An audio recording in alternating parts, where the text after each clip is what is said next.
हाँ दोस्तों, तो बहुत से बच्चों का ये पॉइंट था कि सर ये जो गजब बुक्स है स्टैटिक जीके की हिंदी और इंग्लिश में, इन बुक्स को यदि आप पढ़ा भी दो यूट्यूब पे तो मजा आ जाएगा और जो एग्जाम का दुख है ये खत्म हो जाएगा। तो आपका स्टैटिक जीके की मैं बिल्कुल क्लियर बता रहा हूं, स्टैटिक जीके में 80 to 85% कंटेंट इन बुक से है, ठीक है, और दोनों सेम है, एक हिंदी में एक इंग्लिश में। और यहां पे जो हमें सीरीज स्टार्ट कर रहे हैं ये, इसमें मैं आपको समझाऊंगा पूरी बुक को, पूरा स्टैटिक जीके का एक कोर्स है और कंप्लीटली फ्री होने वाला आपके लिए, लगभग 40 आवर्स का, ठीक है ना, 40 घंटे का एक कोर्स बनेगा। और इसमें क्या क्या है ये अभी मैं आपको समझाऊंगा। जो इंडेक्स है, इंडेक्स में बिल्कुल क्लियर एक एक चैप्टर को बताऊंगा कि भाई कहां पे क्या क्या चीज कैसे कैसे मिलेगी, ठीक है ना। और जिन बच्चों को ये लगता है कि सर ये बुक मैं अफोर्ड नहीं कर पा रहा, तो उन बच्चों के लिए कंप्लीट बुक की हिंदी और इंग्लिश की जो फ्री पीडीएफ है वो अवेलेबल है न्यून क्लासेज के टेलीग्राम चैनल पे।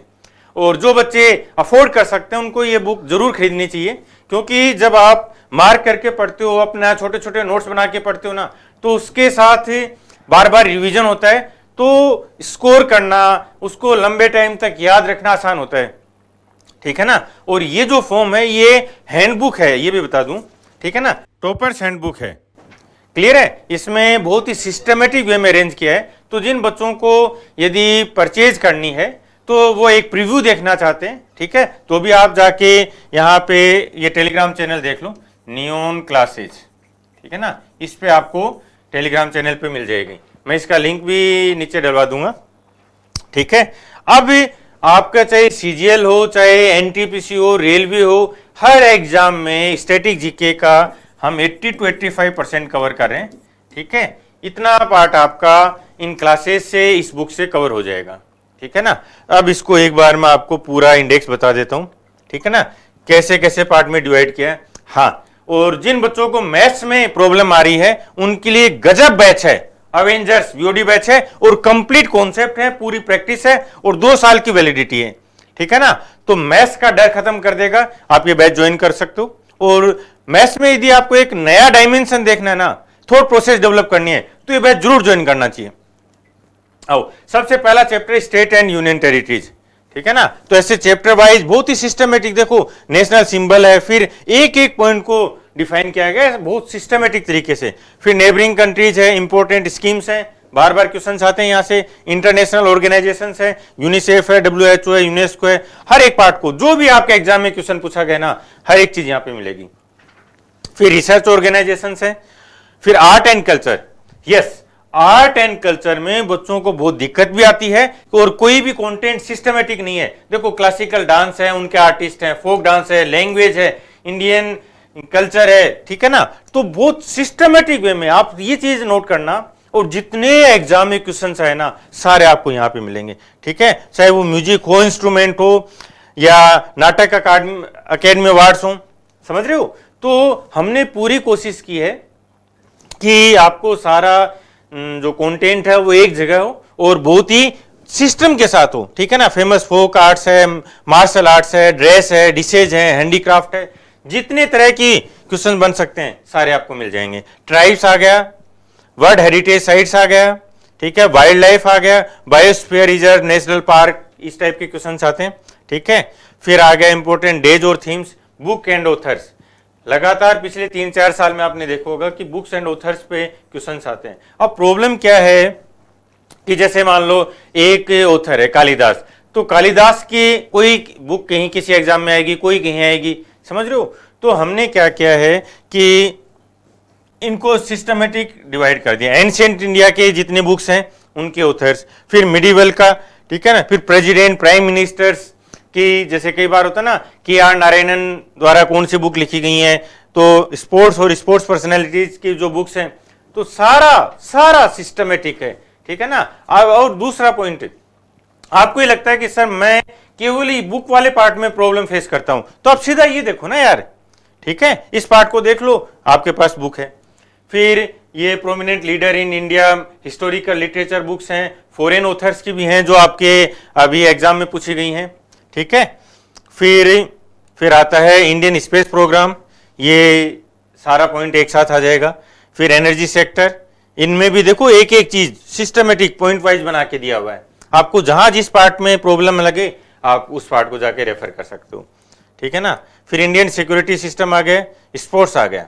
यस, यहाँ पिछले 2-3 साल में स्पोर्ट्स पे अच्छे क्वेश्चंस आए हैं और बहुत से बच्चों को ना यहाँ प्रॉब्लम फेस करते हैं। तो यहाँ भी देखो सिस्टमेटिक है, ओलंपिक गेम्स हैं, कॉमनवेल्थ हैं, एशियन है, साउथ एशियन फेडरेशन है, नेशनल गेम्स हैं, खेलो इंडिया गेम्स है। पहले तो ये ऐसे डिवाइड किया, फिर क्रिकेट, हॉकी, वॉलीबॉल, यहाँ पे सारी चीजें हैं। क्रिकेट में जैसे पिच कितनी होती है, स्टंप की हाइट क्या होती है, इनका जो मैदान है उसमें क्या क्या डायमेंशंस हैं, कितने खिलाड़ी होते हैं, सारा बिल्कुल सिस्टमेटिक, समझ गए। ये पोलो, स्क्वैश, बेसबॉल, हैंडबॉल, बैडमिंटन, आप इतना सिस्टमेटिक कहीं नहीं मिलना है, ठीक है ना। और लगातार जो लेटेस्ट एग्जाम है उन तक के लिए अपडेटेड है बुक, ठीक है। तो आपको जैसे मान लो आपको लगता है सर मुझे आर्चरी में प्रॉब्लम आ रही है, या कोई भी क्वेश्चन आया कबड्डी का, ठीक है, मान लो आपसे नहीं हुआ कि ये इस टाइप का क्वेश्चन है, तो आप सीधा यहां जाओ ना यार, कबड्डी में जाके पढ़ो, फटाफट रिवाइज करो, आगे बढ़ो, ठीक है ना। फिर ये स्टेडियम आ गया, स्पोर्ट्स पर्सनैलिटीज आ गया, अवार्ड एंड ट्रॉफी, ये भी इंपॉर्टेंट है, ठीक है, लगातार आते हैं यहाँ से।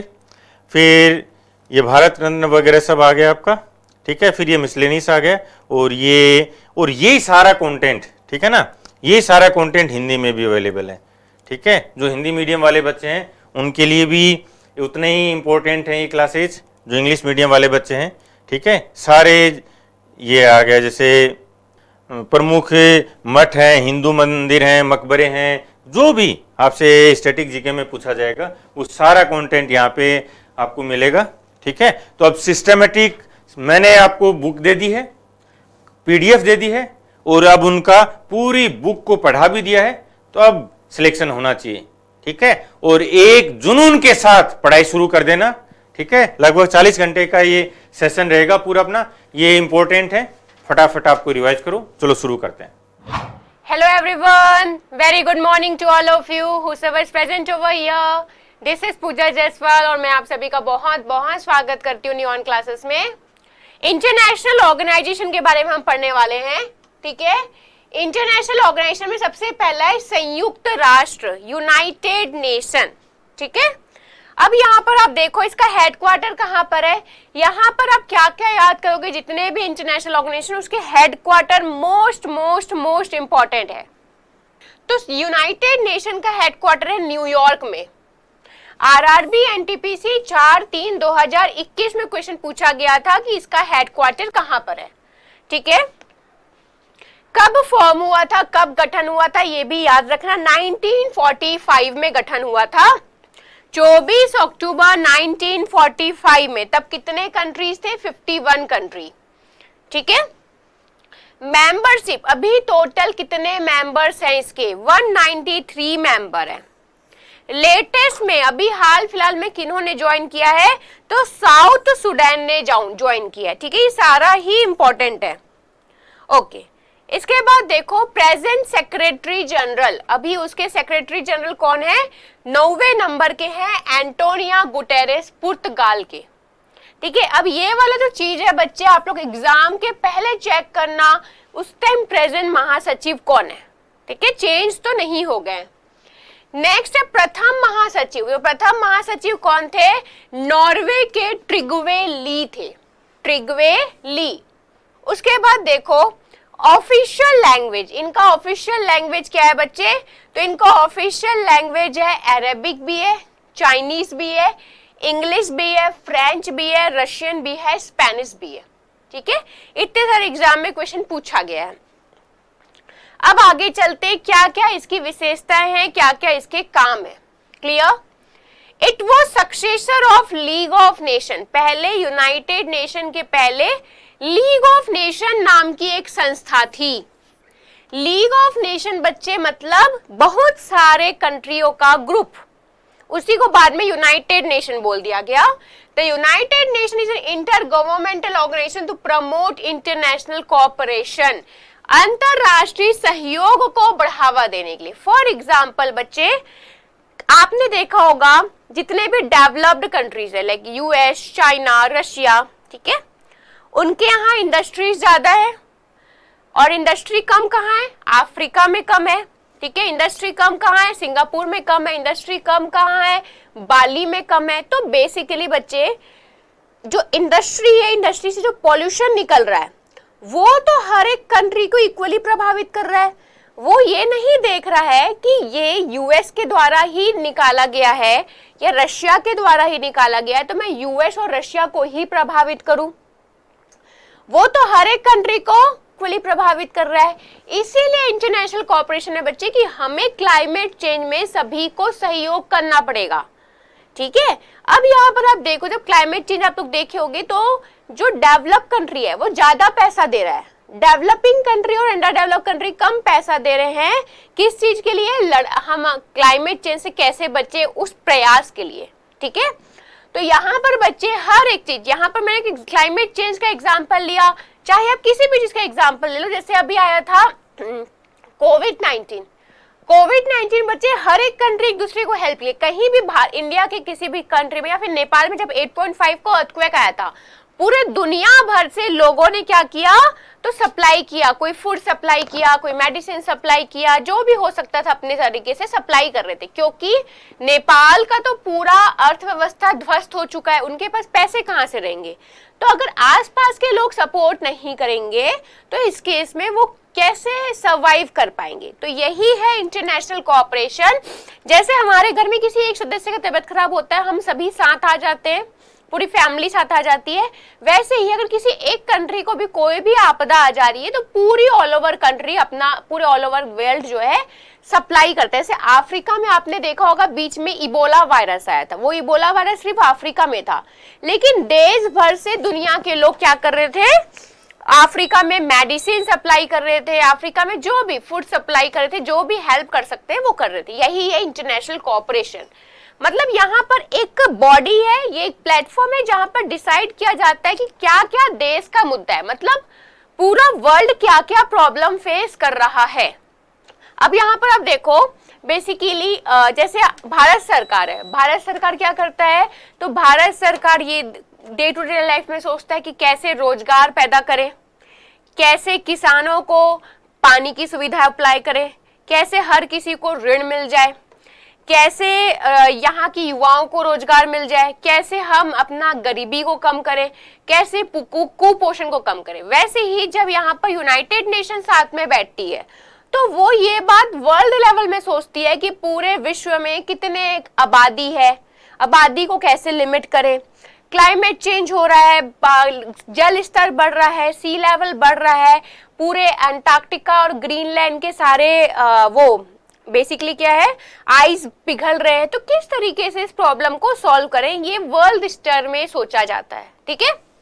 अब देखो every year the ease of doing business is release by World Bank group. World Bank group जो है बच्चे ease of doing business release करता है कि हर कंट्री में किस तरीके से कोई भी अगर मान लो इंडिया में बाहर से यूएस से इन्वेस्ट करना चाहता है, यहाँ के टेक्सटाइल इंडस्ट्री में, यहाँ एक नया इंडस्ट्री स्थापित करना चाहता है, तो उसको कितना समय लग सकता है। मान लो उसके पास 2 लाख करोड़ रुपए हाथ में तो है, पर इंडस्ट्री तुरंत तो ही नहीं कि आप जमीन खरीद ली और तुरंत खड़े कर लोगे बिजनेस। आपको 20-25 फॉर्मेलिटीज लेनी पड़ती है, गवर्नमेंट से परमिशन लेनी पड़ती है जमीन के लिए, देन आप वहां पर क्या इकोलॉजिकल प्रॉब्लम होगा, ठीक है। अब यहाँ पर आप देखो बेसिकली कि ये ईज ऑफ डूइंग इंडेक्स हर एक कंट्री का एक इंडेक्स बताता है कि वहां पर कोई भी नया इंडस्ट्री स्थापित होगा तो कितना इजीली स्थापित हो सकता है, ठीक है। ये क्वेश्चन पूछा जाता है बार बार। यूएन के अंदर अब 6 ऑर्गन है। जैसे बच्चे आपने देखा होगा हमारे यहाँ जितने भी मंत्रालय है उसके सब डिवीजन है, हर एक काम के लिए स्पेशल ऑर्गेनाइजेशन है। जनरल असेंबली के 6 ऑर्गन कौन कौन से बच्चे देखो, जनरल असेंबली, ठीक है, मुख्य महासभा जहां पर मीटिंग्स होती है। जैसे हमारा लेजिस्लेचर है वैसे जनरल असेंबली आप समझ जाओ, ठीक है। Security council for deciding certain resolution for piece and security. जैसे फॉर एग्जांपल हमारा हाई कोर्ट, सुप्रीम कोर्ट, जहां पर हम जस्टिस की बात करते हैं, इकोनॉमिक एंड सोशल काउंसिल, अब यहाँ पर एक अलग से बॉडी है जो कि डे टू डे लाइफ में जो सोशल इश्यूज आ रहे हैं, जैसे फॉर एग्जांपल वुमेन की सिक्योरिटी से, चाइल्ड प्रोटेक्शन से रिलेटेड, इकोनॉमिक इशू जैसे पॉवर्टी कैसा है, तो ये सारी चीजें यहाँ पर डिस्कस होता है। उसके बाद नेक्स्ट है सेक्रेटेरिएट। सेक्रेटेरिएट में क्या होता है बच्चे, सारे ऑफिशियल वर्क होते हैं। जैसे बच्चे यहाँ पर आपका लोकसभा और राज्यसभा है, लोकसभा और राज्यसभा के अपने सेक्रेटेरिएट होते हैं जहां सारे पेपर वर्क होते हैं, वैसे इनका भी सेक्रेटेरिएट है, ठीक है। नेक्स्ट है इंटरनेशनल कोर्ट ऑफ जस्टिस, जैसे हमारा सुप्रीम कोर्ट है और हमारा हाई कोर्ट है, वैसी एक है जो कि जैसे मान लो हमारे एक इंडिया के इंसान ने किसको मार दिया, यूएस के किसी इंसान का मर्डर कर दिया, तो ये जो केसेस है कहां पर जाएगा, इंटरनेशनल कोर्ट ऑफ जस्टिस, क्योंकि दो कंट्री इन्वॉल्व हो रही है। जब दो कंट्री इन्वॉल्व होती है बच्चे, तब ये केस कहां पर जाता है, सबसे हाईएस्ट कोर्ट में, जो कि इंटरनेशनल कोर्ट ऑफ जस्टिस है। नेक्स्ट है यूनाइटेड नेशन ट्रस्टीशिप काउंसिल, तो maintain of peace and security is the main purpose. अब इनका मेन काम क्या है कि पूरे विश्व में किस प्रकार से हम पीस और सिक्योरिटी बनाए रखें, ठीक है। ओके, अब देखो इंडिया ने कब ज्वाइन किया था, पूछा जा सकता है। 1945 में ज्वाइन किया था, किस डेट में, 26 जून 1945 को ज्वाइन किया था, क्वेश्चन पूछा जा सकता है। India join the United Nation after ratifying the UN charter on 30 October 1945, ठीक है। तो इंडिया ने जो है डेट साइन कब किया था, 26 जून को, लेकिन जो यूएन चार्टर रहता है, एक लिखित दस्तावेज रहता है, वहां पर कब सिग्नेचर हुआ, तो 30 अक्टूबर को, ठीक है। United nation sustainable development goal, अब यहाँ पर देखो मैंने आपको जो बोला कि इसका मुख्य कार्य क्या है, पूरे विश्व में जो भी परेशानियां हैं उस पर डिस्कशन करना, उसको किस तरीके से सॉल्व कर सकते हैं। इंटरनेशनल ऑर्गेनाइजेशन क्या है, सिंपल सी बात है बच्चे की अंतरराष्ट्रीय लेवल में कोई भी संस्था, जैसे फॉर एग्जांपल इंडिया की अगर हम बात करें तो लोकसभा भी एक संस्था है, राज्यसभा भी एक संस्था है, हाई कोर्ट भी एक संस्था है, सुप्रीम कोर्ट भी एक संस्था है, एनजीओ भी एक संस्था है। तो कुछ नहीं, ये एक ऑर्गेनाइजेशन है जो कि डे टू डे लाइफ में कुछ ना कुछ इसका काम होता है। वैसे इंटरनेशनल ऑर्गेनाइजेशन मतलब अंतरराष्ट्रीय लेवल में किसी एक कंट्री उसमें सीमित नहीं है, पूरे वर्ल्ड के सभी कंट्री उसके मेंबर रहते हैं, ठीक है। अगर इंडिया में कोई प्रॉब्लम चल रही है, उसका कार्य तो कौन करेगा, उसका देखभाल करेगा यहाँ का पार्लियामेंट। लेकिन विश्व में कोई ऐसी प्रॉब्लम चल रही है तो हमें जब इंटरनेशनल सपोर्ट चाहिए, जब हमें एक दूसरे को सपोर्ट करना है, तब कौन सी बॉडी खड़ी होती है। अगर इंडिया का कोई इंसान यूएस के किसी इंसान को मार देता है, तब कौन सा कोर्ट ऑफ जस्टिस के पास हम जाएंगे, यूएस के कोर्ट के पास जाएंगे कि इंडिया के कोर्ट के पास जाएंगे। तो इस तरीके की मुद्दा के लिए हमें इंटरनेशनल ऑर्गेनाइजेशन चाहिए होता है, ठीक है। नहीं तो बहुत ज्यादा पीस डिस्ट्रॉय हो जाएगा, शांति नहीं रहेगी। यूएस अपना बात मनवाने की बात करेगा, रशिया बोलेगा मैं पावरफुल हूँ, यूएस बोलेगा मैं पावरफुल हूँ, जापान बोलेगा मैं पावरफुल हूँ, कनाडा बोलेगा मैं पावरफुल हूँ, अफ्रीका लोग की तो बात भी नहीं सुनेंगे क्योंकि वो अंडर डेवलप कंट्री है। तो हर एक कंट्री को इक्वल बेनिफिट मिले, हर एक कंट्री की बात सुनी जाए, इसलिए इंटरनेशनल ऑर्गेनाइजेशन है। ये कब इंप्लीमेंट हुआ, सितंबर 2015 में, ठीक है, सितंबर 2015 में ये लागू हुआ। और कब से स्टार्ट किया गया, 1 जनवरी 2016 से स्टार्ट किया गया। क्लियर। अब देखो एसडीजी और 2030 agenda call for action to ensure better health, eradication of poverty and life of peace and prosperity for all, ठीक है। अब यहाँ पर क्या क्या गोल है बच्चे, टोटल 17 गोल है। कौन कौन से 17 गोल है, जैसे हमारा होता है ना कि हम लोग को अपना पॉवर्टी को खत्म करना है, गरीबी को खत्म करना है, जो सेक्स रेशियो उसको बढ़ाना है, वैसे ही इंटरनेशनल लेवल में क्या क्या प्रॉब्लम है। तो हमने डिसाइड किया कि गरीबी को पूरी तरीके से खत्म करे, भारत से ही नहीं हर एक कंट्री से। अब देखो नेक्स्ट है जीरो हंगर। नहीं चाहते, कोई भी इंटरनेशनल कंट्री नहीं चाहती कि भूखमरी हो, चाहे अफ्रीका में, चाहे यूएस में, चाहे रशिया में, चाहे ऑस्ट्रेलिया में, कहीं पर भी भूखमरी नहीं होनी चाहिए, ये टारगेट रखा गया है।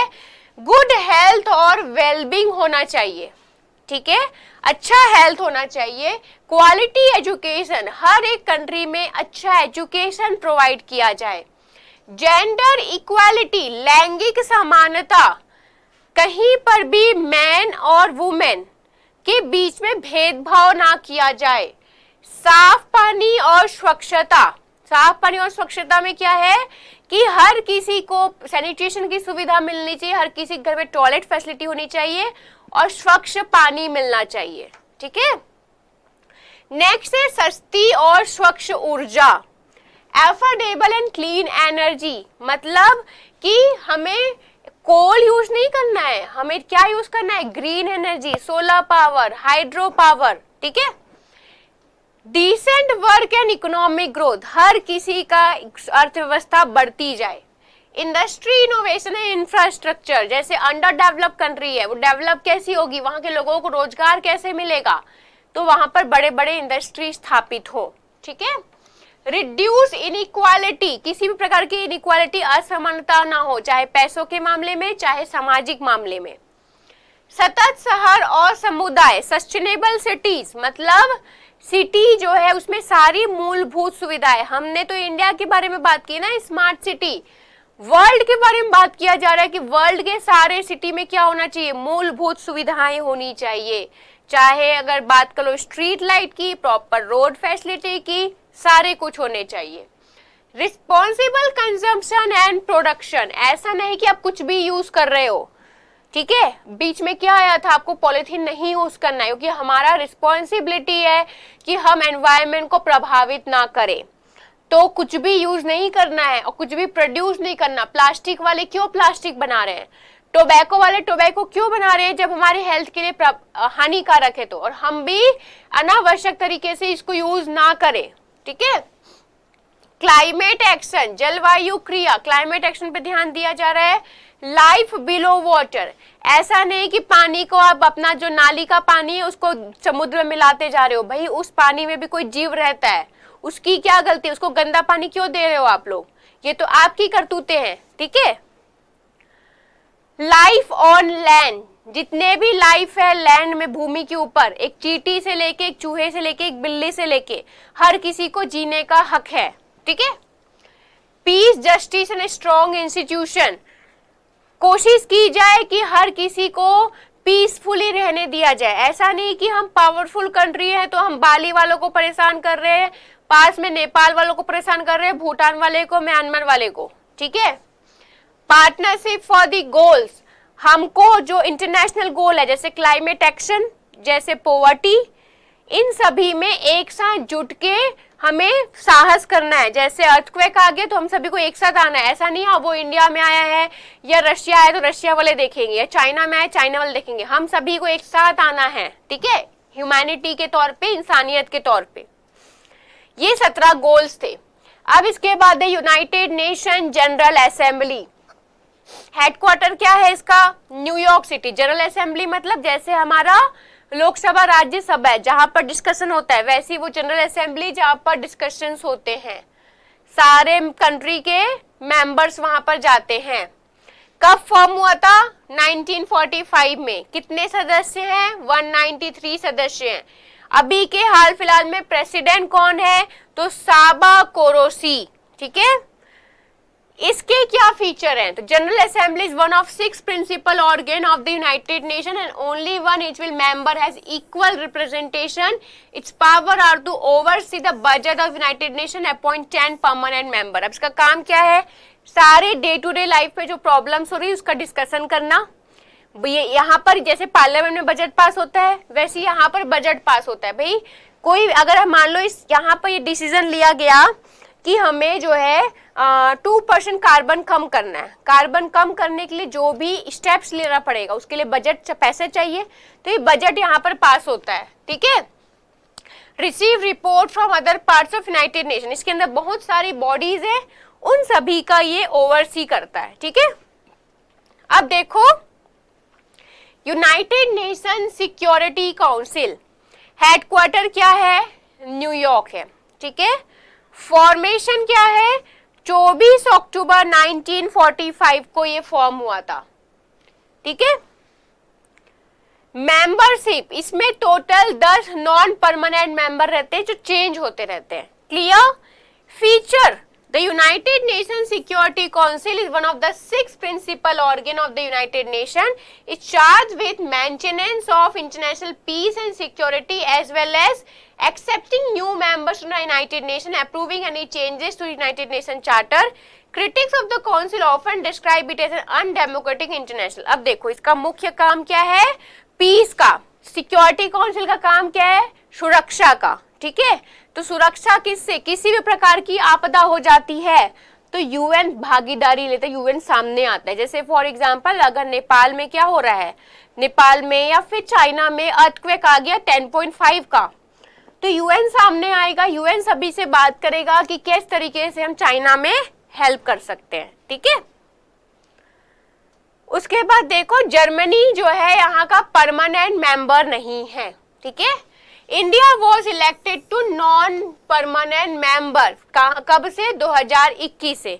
एक तो परमानेंट मेंबर्स होते हैं और कुछ नॉन परमानेंट मेंबर्स होते हैं जो चेंज होते रहते हैं, ठीक है।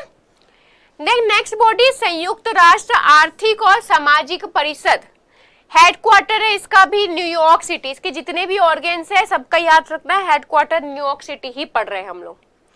फॉर्मेशन ये भी 1945 में हुआ था। इसमें सदस्य केवल 54 है, देखो वहां पर हमने 193 पढ़ा था, यहाँ पर सिर्फ 54 है, ठीक है।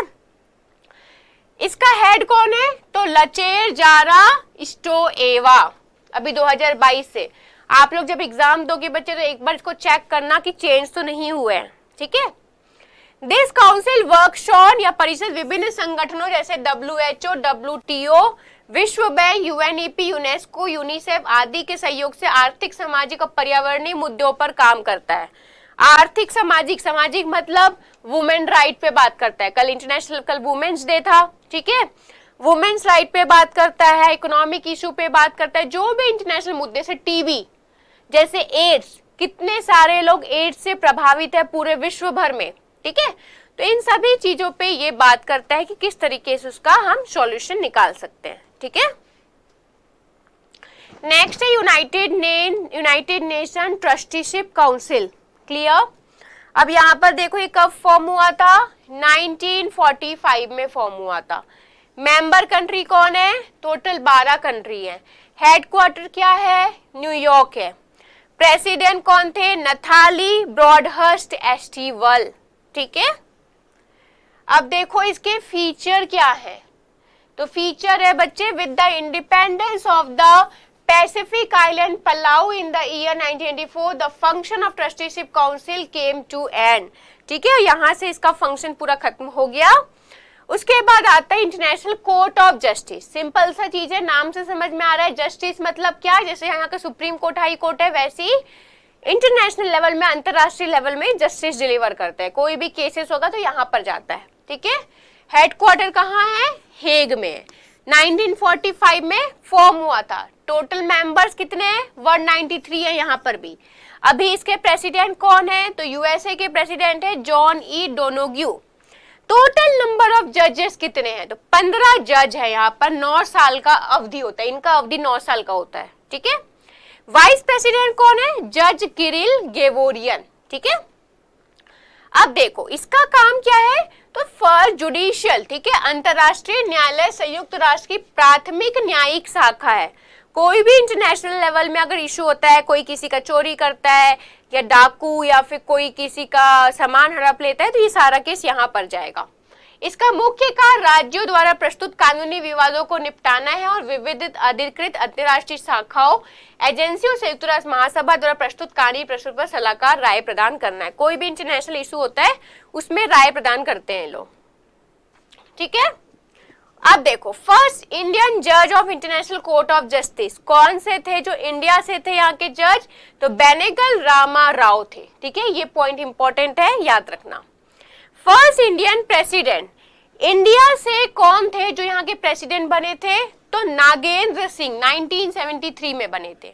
Dalvir Singh Bhandari Indian member of International Court of Justice. अब वहां पर जो 15 जज हैं उनमें से एक जज ये भी रह चुके हैं एक बार, दलवीर सिंह भंडारी जी, जो इंडिया से थे, ठीक है।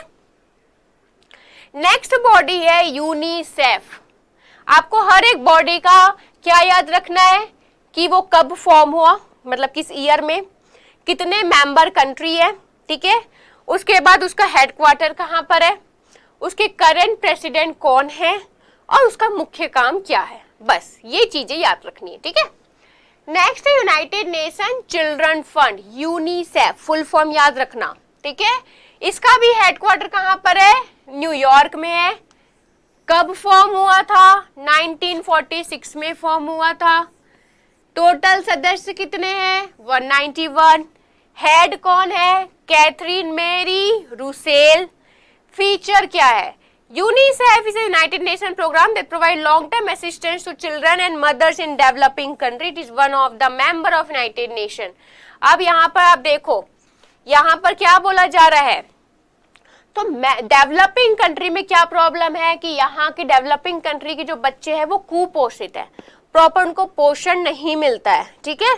तो यहाँ पर बच्चे देखिए, जो डेवलपिंग कंट्री के जो सदस्य हैं, डेवलपिंग कंट्री की जो मदर है, डेवलपिंग कंट्री की तो चिल्ड्रन है, उनको ये हेल्प करते हैं, कौन, यूनिसेफ। चाहे ये आप घाना का ले लो, चाहे अफ्रीका ले लो, चाहे इंडिया ले लो, चाहे म्यांमार ले लो, जितने भी डेवलपिंग कंट्रीज है। उसके बाद United nation high commissioner for refugees. Refugee किसको बोलते हैं, तो जो बच गए, जैसे मान लो जब पाकिस्तान और इंडिया जब अलग अलग हुआ था, ठीक है, तो कुछ लोग जो कि हिंदू थे वो पाकिस्तान में रह गए, कुछ लोग जो मुस्लिम थे वो इंडिया में रह गए। तो जो हमारे जो लोग हैं जो कि पाकिस्तान में रह गए, वो पाकिस्तान के लिए क्या है, रेफ्यूजी है, मतलब दूसरे कंट्री से आए हुए लोग। जैसे फॉर एग्जांपल मान लो हमारे पास में म्यांमार है और म्यांमार में युद्ध छिड़ गया है। अब युद्ध छिड़ गया है तो कुछ लोग वहां अपना बचाव करने के लिए इधर उधर आसपास भागेंगे और वो म्यांमार से इंडिया के बॉर्डर की ओर भागेंगे अपने बचाव के लिए, ठीक है। तो वो लोग तो म्यांमार का उनके पास सिटीजनशिप है, हमारे लिए वो क्या है, हमारे लिए वो रेफ्यूजी है, दूसरे कंट्री से आए हुए लोग हैं, ठीक है। हेडक्वार्टर कहां पर है, जिनेवा स्विट्जरलैंड। फॉर्मेशन कब हुआ था, तो 14 दिसंबर 1950 को हुआ था। देखो कितने सदस्य थे यहाँ पर, ओके 137। हाई कमिश्नर कितने थे, हाई कमिश्नर कौन है, फिलिपो ग्रांडी। इसका काम क्या है, it works to protect and support refugee at the request of the government of the United Nation. अब देखो बच्चे, कोई दूसरे कंट्री से हमारे इंडिया में आ गया है, हम क्यों उनका ख्याल रखेंगे, भाई हमारे पास जनता कम है जो हम उनका भी ख्याल रखें। हमारे पास 1.5 करोड़ इतने बिलियन जनता है, इतना पॉपुलेशन, उनका तो हम ख्याल रख नहीं पा रहे, उनके लिए तो हमारे पास जमीन नहीं है, हम दूसरे कंट्री के लोगों को भी रखें। तो बच्चे इंसानियत के तौर पे हमको जो भी रेफ्यूजी आता है दूसरे कंट्री से, उनको एटलीस्ट शरण तो देना है, उनको 2 वक्त का रोटी उनको मिल सके, उनको रात को सोने के लिए एक घर मिल सके या शेड मिल सके, इतना तो इंसानियत के तौर पे आप करोगे, ठीक है। ये तो ये ना बोल रहे हैं कि 1 करोड़ उनके नाम कर दो या 1 करोड़ का जमीन उनको दे दो, 2 वक्त की रोटी और रात को चैन की नींद तो दे सकते हो उन्हें, ठीक है। नेक्स्ट है वर्ल्ड फूड प्रोग्राम, ठीक है। वर्ल्ड फूड प्रोग्राम का फुल फॉर्म याद रखना, WFP का फुल फॉर्म है वर्ल्ड फूड प्रोग्राम। हेडक्वार्टर क्या है, रोम इटली। कब फॉर्म हुआ था, 1961 में फॉर्म हुआ था। मेंबर कौन है, तो मेंबर यहाँ पर 80 मेंबर है। हेड कौन है, सिंडी मैककेन, ठीक है।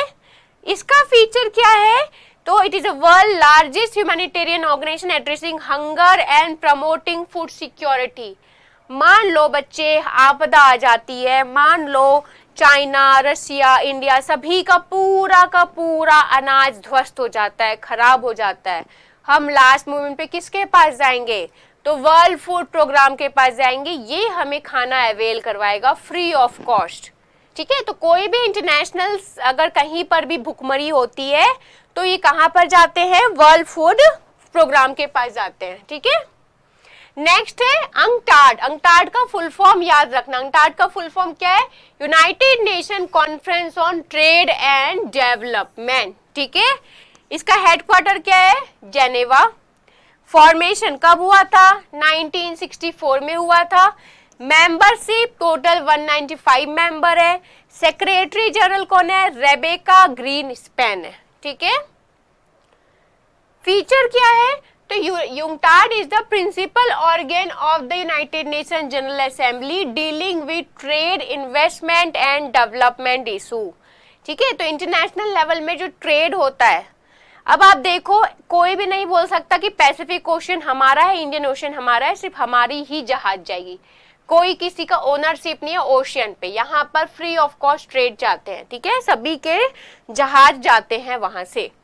नेक्स्ट है संयुक्त राष्ट्र विकास कार्यक्रम, यूनाइटेड नेशन डेवलपमेंट प्रोग्राम, किससे संबंधित है?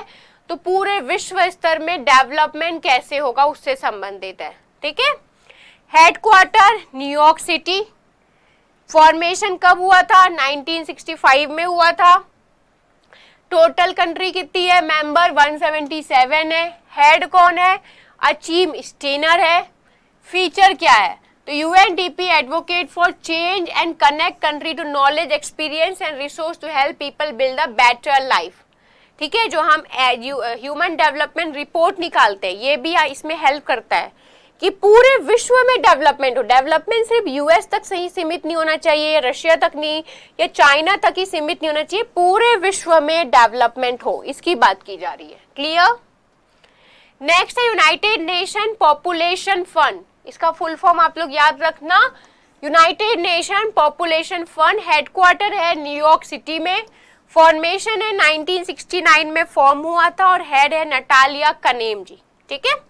इसका भली हेड मत याद रखना, इंपॉर्टेंट ऑर्गेनाइजेशन का हेड याद रखना, सभी का पॉसिबल नहीं है, लेकिन सभी का डेट ऑफ फॉर्मेशन, सभी का हेडक्वार्टर याद रखना है आपको, ठीक है, सभी के फुल फॉर्म याद रखने हैं। इसका काम क्या है? तो सिंपल सी बात है बच्चे, नाम से देखो, यूनाइटेड नेशन पॉपुलेशन, तो पॉपुलेशन संबंधी, जनसंख्या संबंधी है, ठीक है। तो it work increasing access to birth control, child marriage, gender based violence, female genital mutilation. तो ये बेसिकली कैसे हम पॉपुलेशन पे कंट्रोल कर सकते हैं, ठीक है। तो बेसिकली किस पे है? पॉपुलेशन कंट्रोल पे। इंडिया का पॉपुलेशन देख रहे हो आप लोग कितना ज्यादा बढ़ गया है, ठीक है, तो पॉपुलेशन कंट्रोल पे है ये बेसिकली, कि किस तरीके से हम कंट्रोल करें, क्या क्या कैसे लोगों को समझाएं कि पॉपुलेशन कंट्रोल क्यों इंपॉर्टेंट है। इंडिया के लोग जो इतने इलिटरेट है, गांव के लोगों का समझाओगे कि एक ही बच्चा ले लो तो वो कभी भी नहीं मानेंगे, ठीक है। तो गांव के लोगों को किस तरीके से, कैसे उनकी बुद्धि को हम समझाएं कि एक बच्चा लो, 5-6 बच्चा मत लो, 2 बच्चा भी मत लो, एक बच्चे को अच्छे से पढ़ाओ लिखाओ। आप लोग में से जितने भी लोग गांव में रहते हो, क्या ये पॉसिबल है गांव के लोगों को समझाना कि आप 3 से 4 बच्चे मत लो? उनको नहीं समझ में आएगा, वो बोलेंगे बच्चे हम ले रहे हैं, तुम्हें क्या दिक्कत है, ठीक है। तो यही चीज है, किस तरीके से उनको समझाया जाए। क्लियर? नेक्स्ट है यूनाइटेड नेशन एनवायरमेंट प्रोग्राम, ठीक है। हेडक्वार्टर कहाँ है? नैरोबी में। फॉर्मेशन 1972 में फॉर्म हुआ था। कितने कंट्री है? 193 कंट्री है, ठीक है।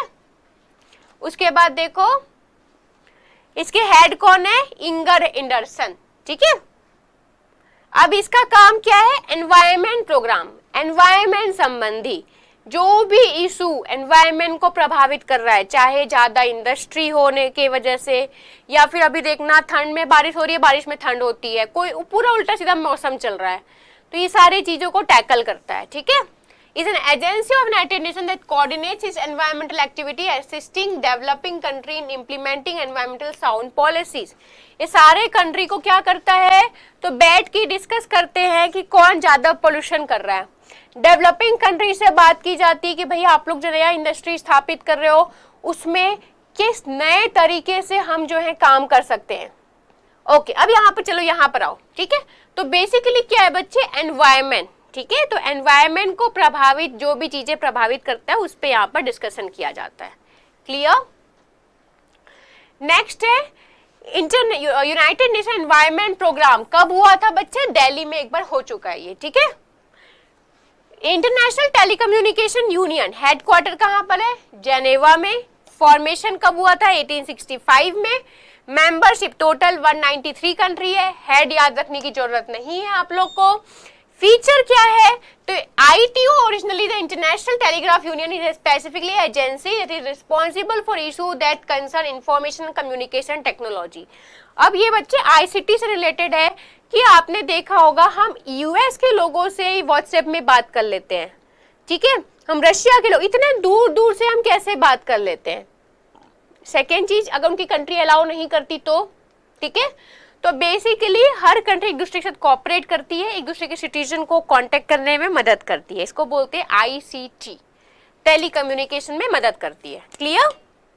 ओके, यूनिवर्सल पोस्टल यूनियन, ठीक है। अब देखो यूनिवर्सल पोस्टल यूनियन में क्या है, हेडक्वार्टर बर्न स्विट्जरलैंड में।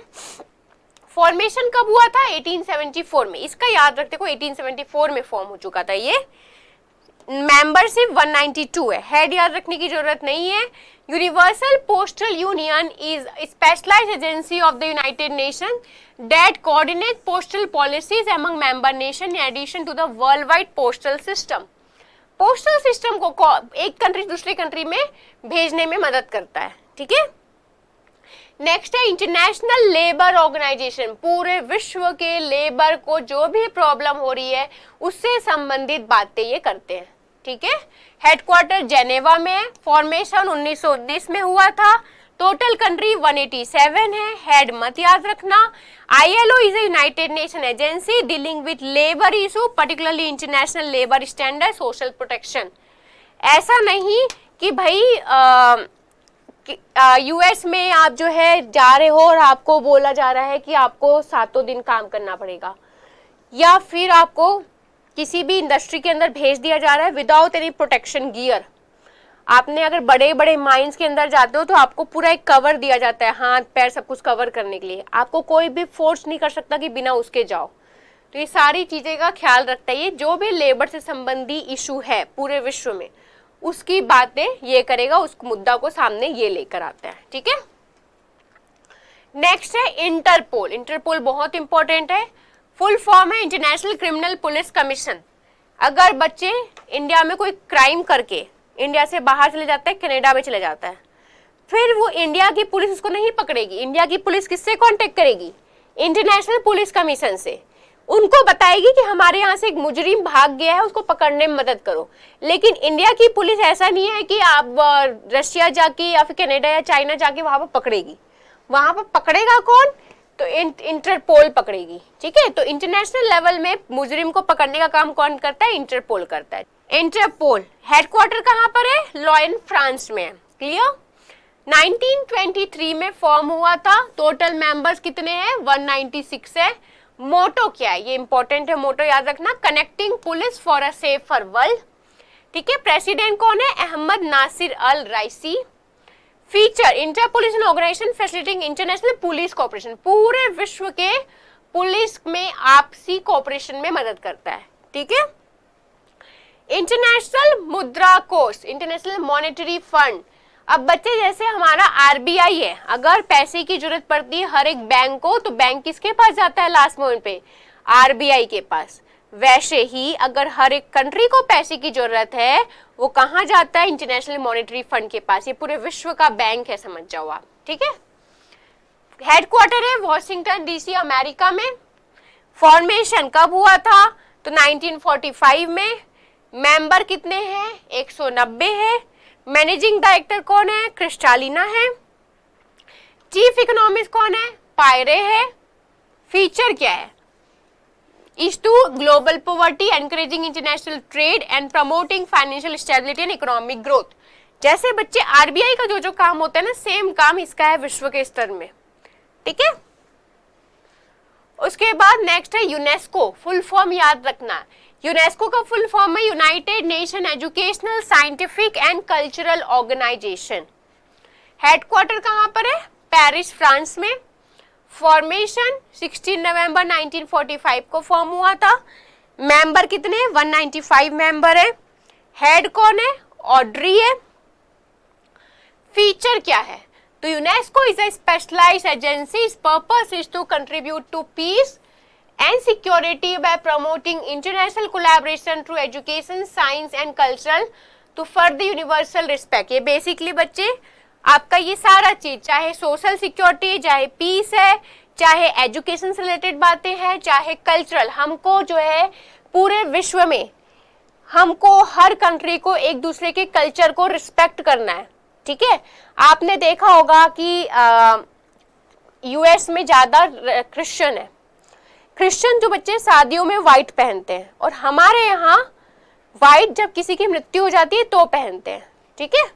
हमारे यहाँ एक शादीशुदा महिला ब्लैक कलर नहीं पहनती, और मुस्लिम में हमेशा ब्लैक ही पहना जाता है। तो हम लोग को एक दूसरे के कल्चर को रिस्पेक्ट करना चाहिए, जैसे हम रिस्पेक्ट करते हैं, हम सामने वाले को फोर्स नहीं करते कि व्हाइट मत पहनो या ब्लैक ना पहनो, वैसे ही एक कंट्री दूसरे कंट्री के कल्चर को रिस्पेक्ट करेगी, ठीक है।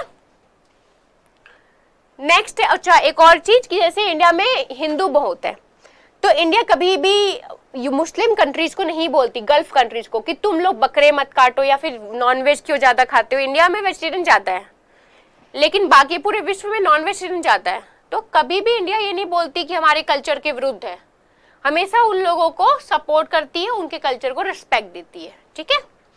नेक्स्ट है International Bureau of Weight and Measure, headquarter है पेरिस फ्रांस, फॉर्मेशन 1875। अब देखो बच्चे, जो वेइंग करने के लिए हम लोग पहले बाटा यूज करते थे, याद है बाटा, बाट्स, वॉट, ठीक है, 10 ग्राम का, 10 केजी का, 5 केजी का, 2 केजी का। तो अब ऐसा नहीं है कि बच्चे इंडिया में कुछ और यूज किया जा रहा है, रशिया में कुछ और चाइना में कुछ और।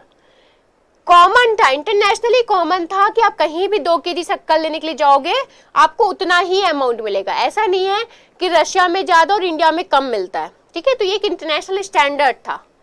अगर आप 24 कैरेट का गोल्ड लेना चाहते हो तो आपको जो क्वालिटी इंडिया में मिल रही है वही सेम आपको रशिया में मिलेगी। ऐसा नहीं कि इंडिया वाले धोखाधड़ी दे रहे हैं, ठीक है। तो बेसिकली जितने भी हम इंटरनेशनल मेटल्स है उसकी क्वालिटी, उसका स्टैंडर्ड मापने का तरीका एक है पूरे विश्व में।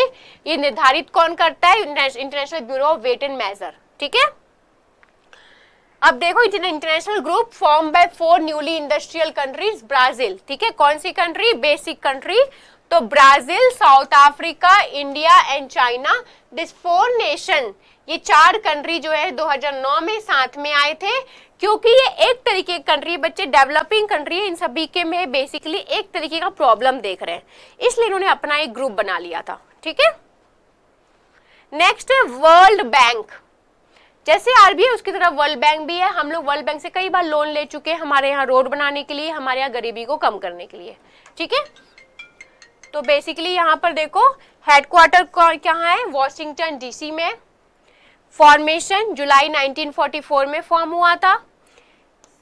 मेंबर्स 189 मेंबर्स है। प्रेसिडेंट कौन है? अजय बांगा है। Feature, World Bank is an international financial institution that provide loan to developing country. देखो, हम लोग को कभी भी पैसे की कमी होती है तो हम लोग इनसे लोन ले सकते हैं, ठीक है। नेक्स्ट है FAO, food agriculture organisation, clear. Headquarter कहां पर है? रोम, इटली में। कब फॉर्म हुआ था? 1945 में। मेंबर्स टोटल कितने? 195 है। हेड मत याद रखना। नेक्स्ट है, इसका फीचर क्या है? तो डेवलप और developing country act as a neutral forum where all nation market is equal, negotiate agreement, debate policy.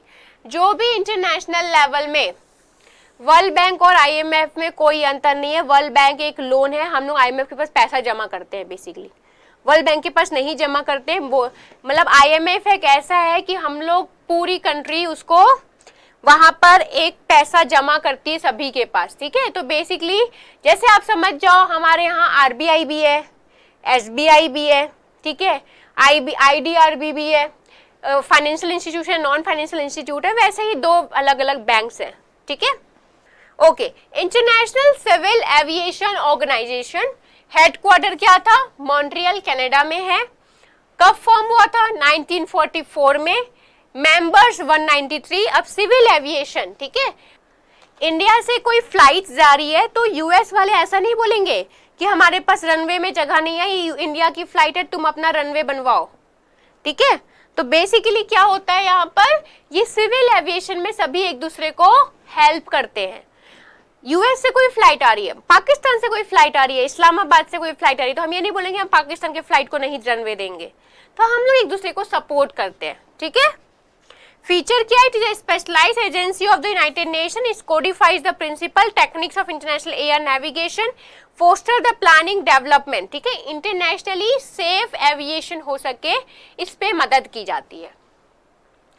Next है बच्चा इंटरनेशनल मैरीटाइम ऑर्गेनाइजेशन। अब यहाँ पर कोई भी शिप यहाँ से जा रहा है, इंडिया से कोई भी शिप जा रही है, तो याद है आप लोगों को एक इंसिडेंट हुआ था कनाडा में, कनाडा वाले हमारे शिप को वापस कर दिए थे, उस समय हुआ था। आज ऐसा नहीं हो सकता, इंडिया से अगर कोई शिप जा रही है कोई वापस नहीं कर सकता, ठीक है, नहीं तो ये केस कहाँ चले जाएगा? मैरीटाइम ऑर्गेनाइजेशन के पास चला जाएगा, ठीक है।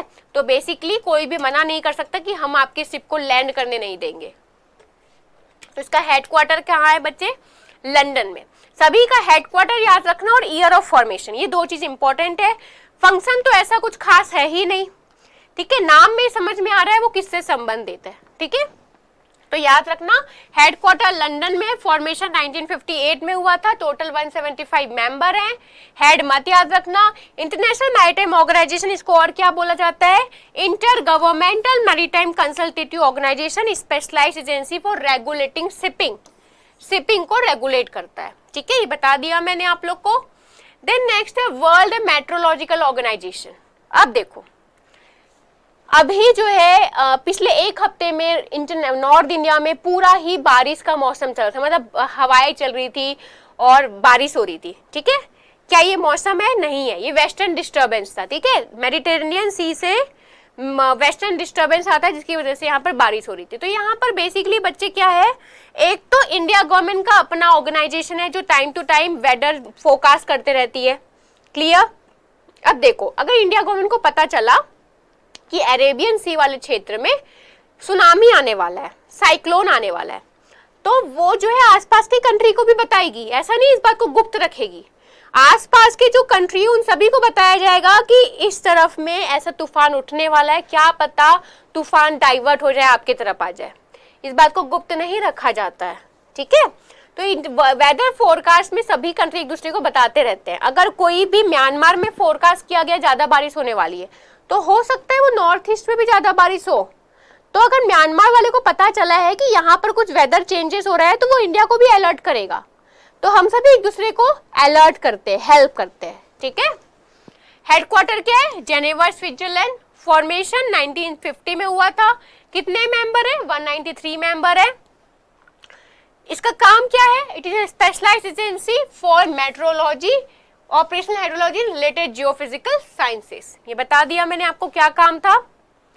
नेक्स्ट है वर्ल्ड हेल्थ ऑर्गेनाइजेशन, WHO, ठीक है। मुख्यालय कहां पर है? जेनेवा, स्विट्जरलैंड में। 1948 में फॉर्म हुआ था। मेंबर कंट्री टोटल कितने हैं? 194 मेंबर कंट्री है। इसका काम क्या था? तो सिंपल से देखो, नाम में छुपा हुआ है वर्ल्ड हेल्थ ऑर्गेनाइजेशन। पूरे विश्व के हेल्थ रिलेटेड जो भी इशू है, जैसे अभी एपिडेमिक आया था कोविड, तो सभी एक कंट्री दूसरे कंट्री को हेल्प कर रहे थे।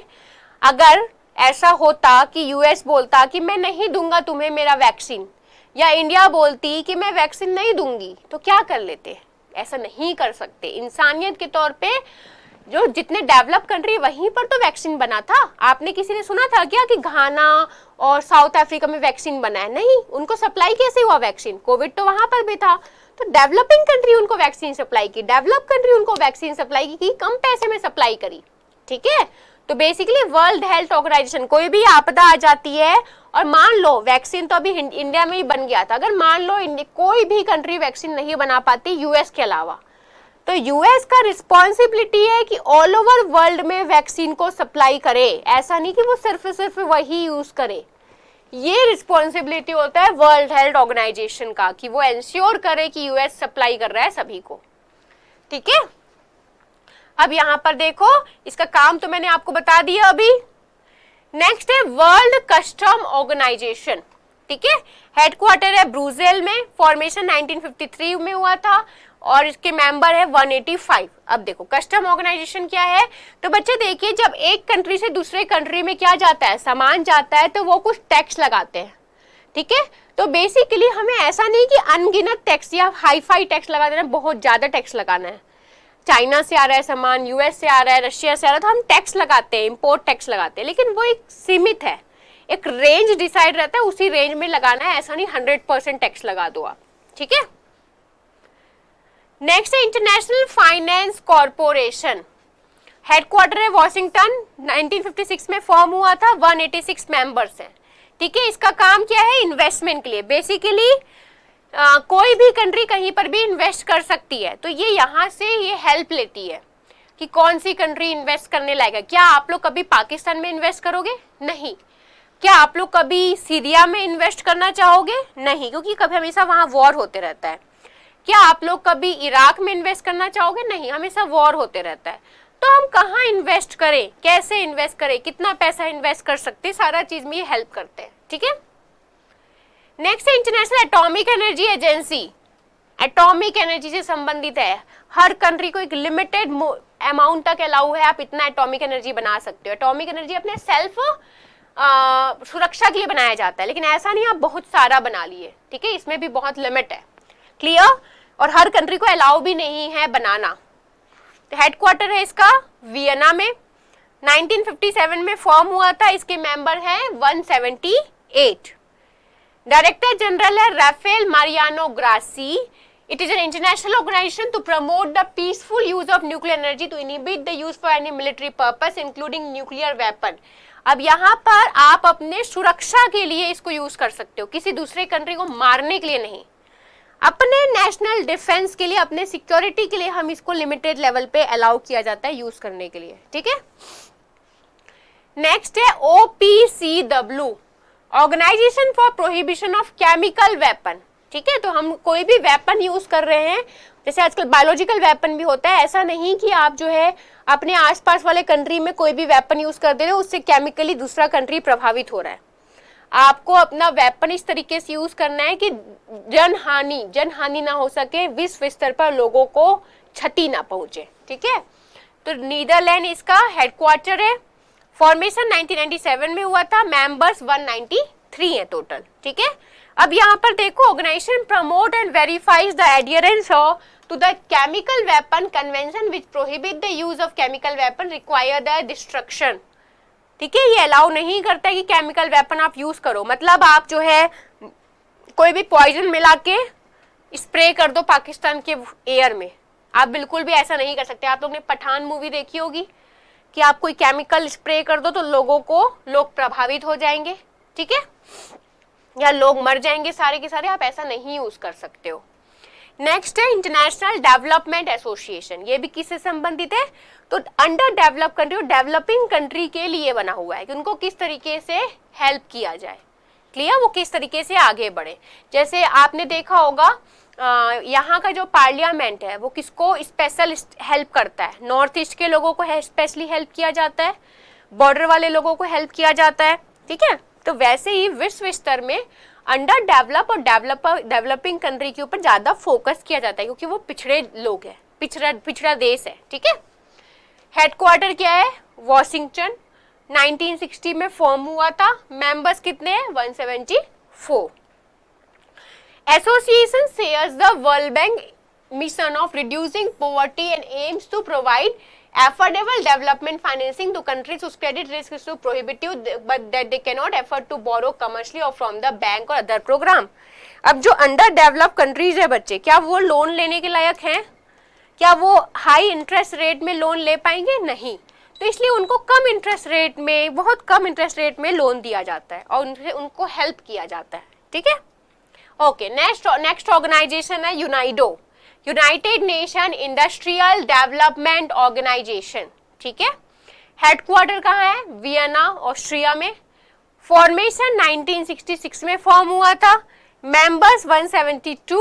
अब देखो इंडस्ट्रियल डेवलपमेंट, तो जितने भी अंडर डेवलपिंग कंट्री है, जितने भी डेवलपिंग कंट्री है, डेवलप कंट्री डेवलपिंग कंट्री को हेल्प करता है। अब यहाँ पर आप देखो, जो डेवलप कंट्री ने किया वो किया, उन्होंने पोल्यूशन एमिट किया, उन्होंने कोल ज्यादा यूज किया, पर अब जो नई इंडस्ट्री बन रही है उनको बोला जा रहा है कि आप जो है पोल्यूशन कम एमिट करो, आप ऐसा एनर्जी का सोर्स यूज करो कि हमारे इकोसिस्टम को प्रभावित ना करे, ठीक है। आप सोलर पावर यूज करो, आप हाइड्रो पावर यूज करो, आप न्यूक्लियर पावर यूज करो, पर हमारे एनवायरनमेंट को प्रभावित ना हो। अब यहाँ पर डेवलपिंग कंट्री और अंडर डेवलप कंट्री बोल सकती है कि खराब तो तुमने किया है, तुमने अपने हिस्से का पोल्यूशन तो एमिट कर चुका, पर ऐसा नहीं बोल सकती क्योंकि उन्होंने पहले किया, तब हमें पता नहीं था कि इस लेवल का पोल्यूशन हो जाएगा।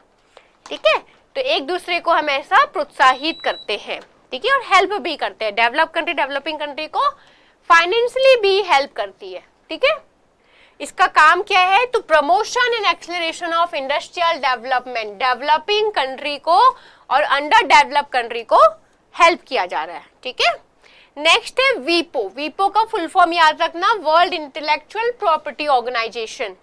अब आईपी राइट के लिए है बच्चे, जैसे फॉर एग्जांपल जैसे चाइना वालों ने या फिर यूएस वालों ने कोविड का वैक्सीन बनाया तो उनको आईपी राइट मिला है, उनको राइट मिला क्योंकि उन्होंने बनाया है, और उनको ये भी राइट मिला है कि आप पूरे विश्व में सेल कर सकते हो। अब वो जितना भी सेल करते हैं बच्चे, उसमें उनका परसेंटेज डिसाइड है, क्योंकि उन्होंने बनाया है तो उनको कॉपीराइट मिलता है। ठीक है, तो ऐसा नहीं है कि इंडिया वाले और घाना वाले ये बोलेंगे कि तुम फ्री ऑफ कॉस्ट दो, इसको फ्री ऑफ कॉस्ट नहीं दे सकते, उनको उनका राइट मिलेगा।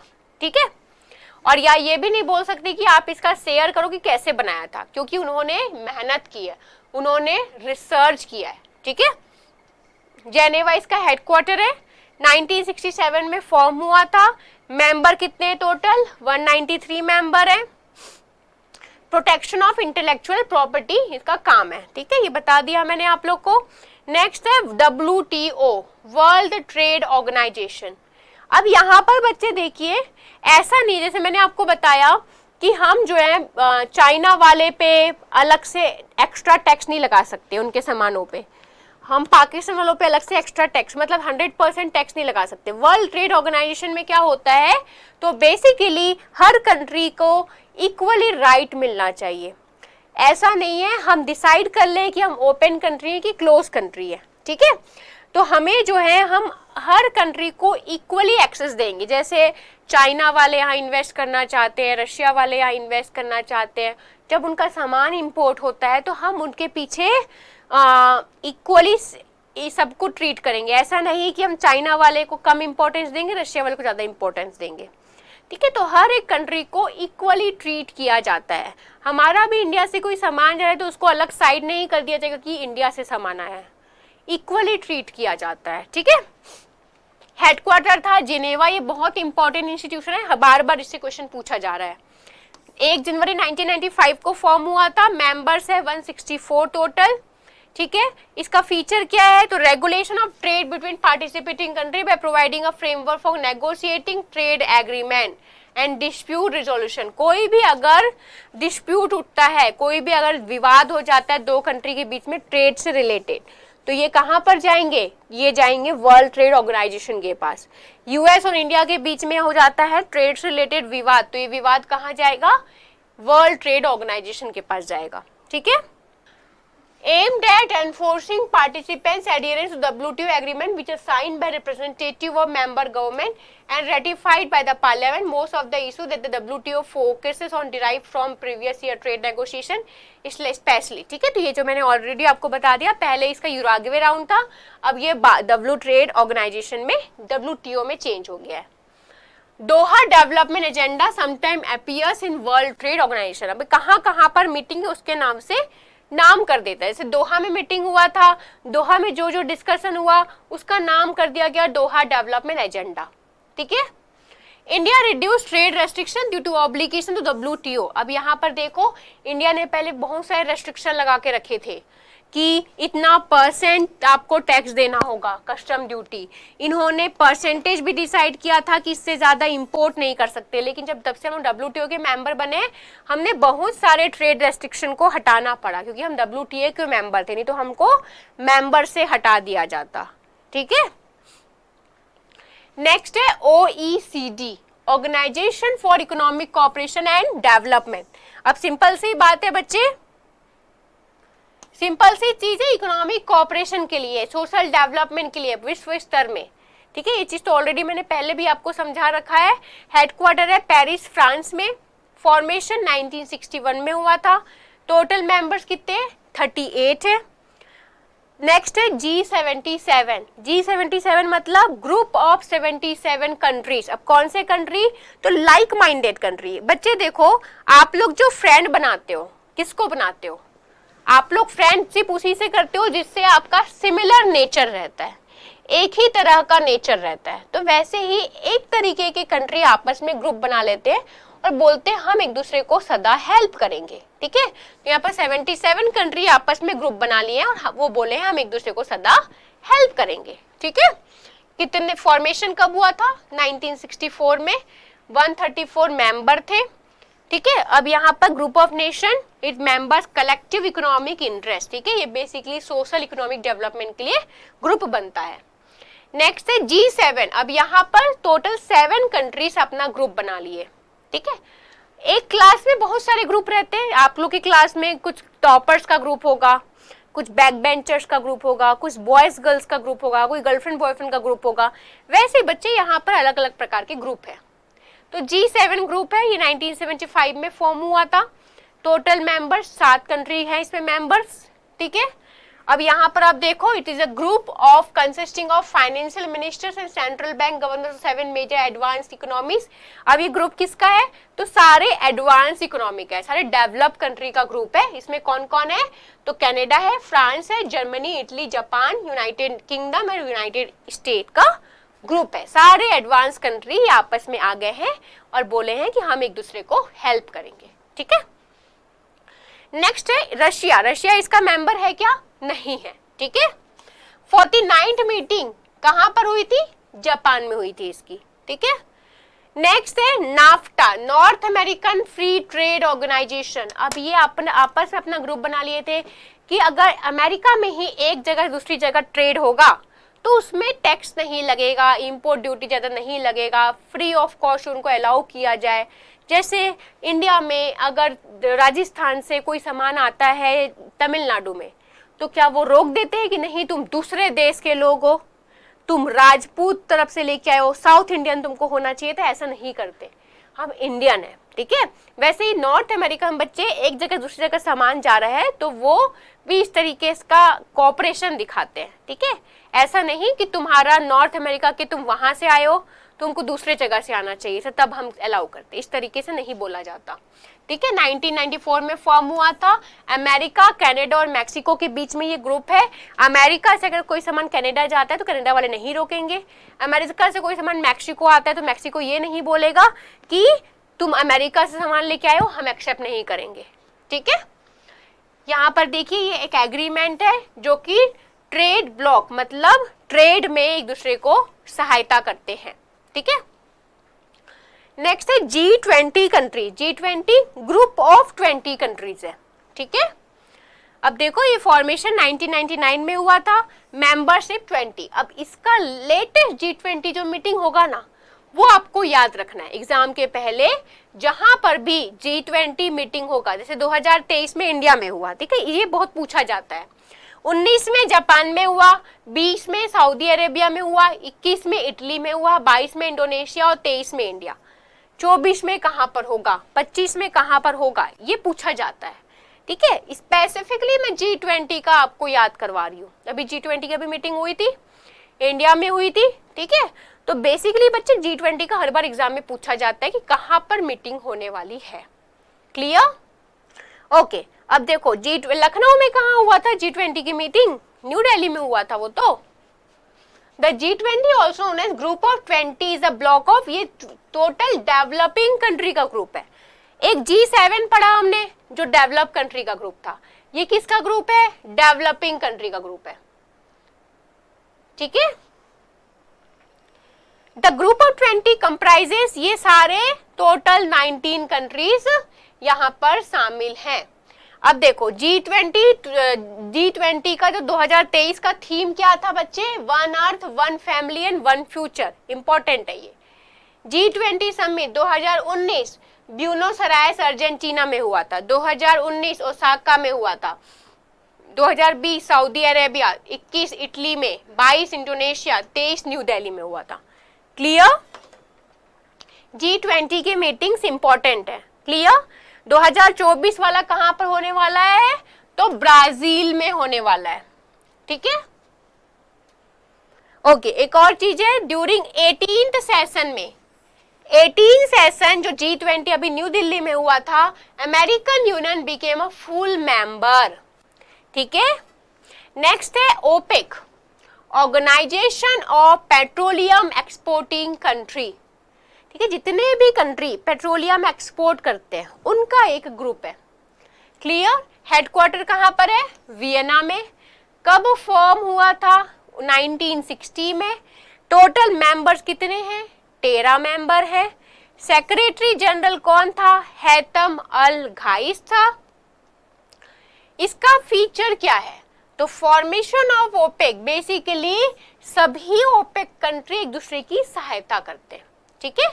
नेक्स्ट है आसियान, जितने भी साउथ ईस्ट नेशन है उनका अपना एक ग्रुप है, association of south east Asian nation. Headquarter कहाँ पर है? इंडोनेशिया जकार्ता में है। 1967 में फॉर्म हुआ था। चेयर कंट्री 2023 में इंडोनेशिया में हुआ। सेक्रेटरी जनरल कौन है? काओ किम हॉन है। मोटो क्या है?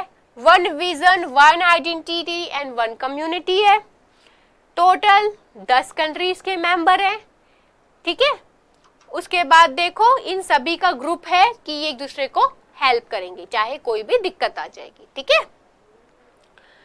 अरब लीग, ये भी अरब नेशन का ग्रुप है, अरब नेशन का ग्रुप है।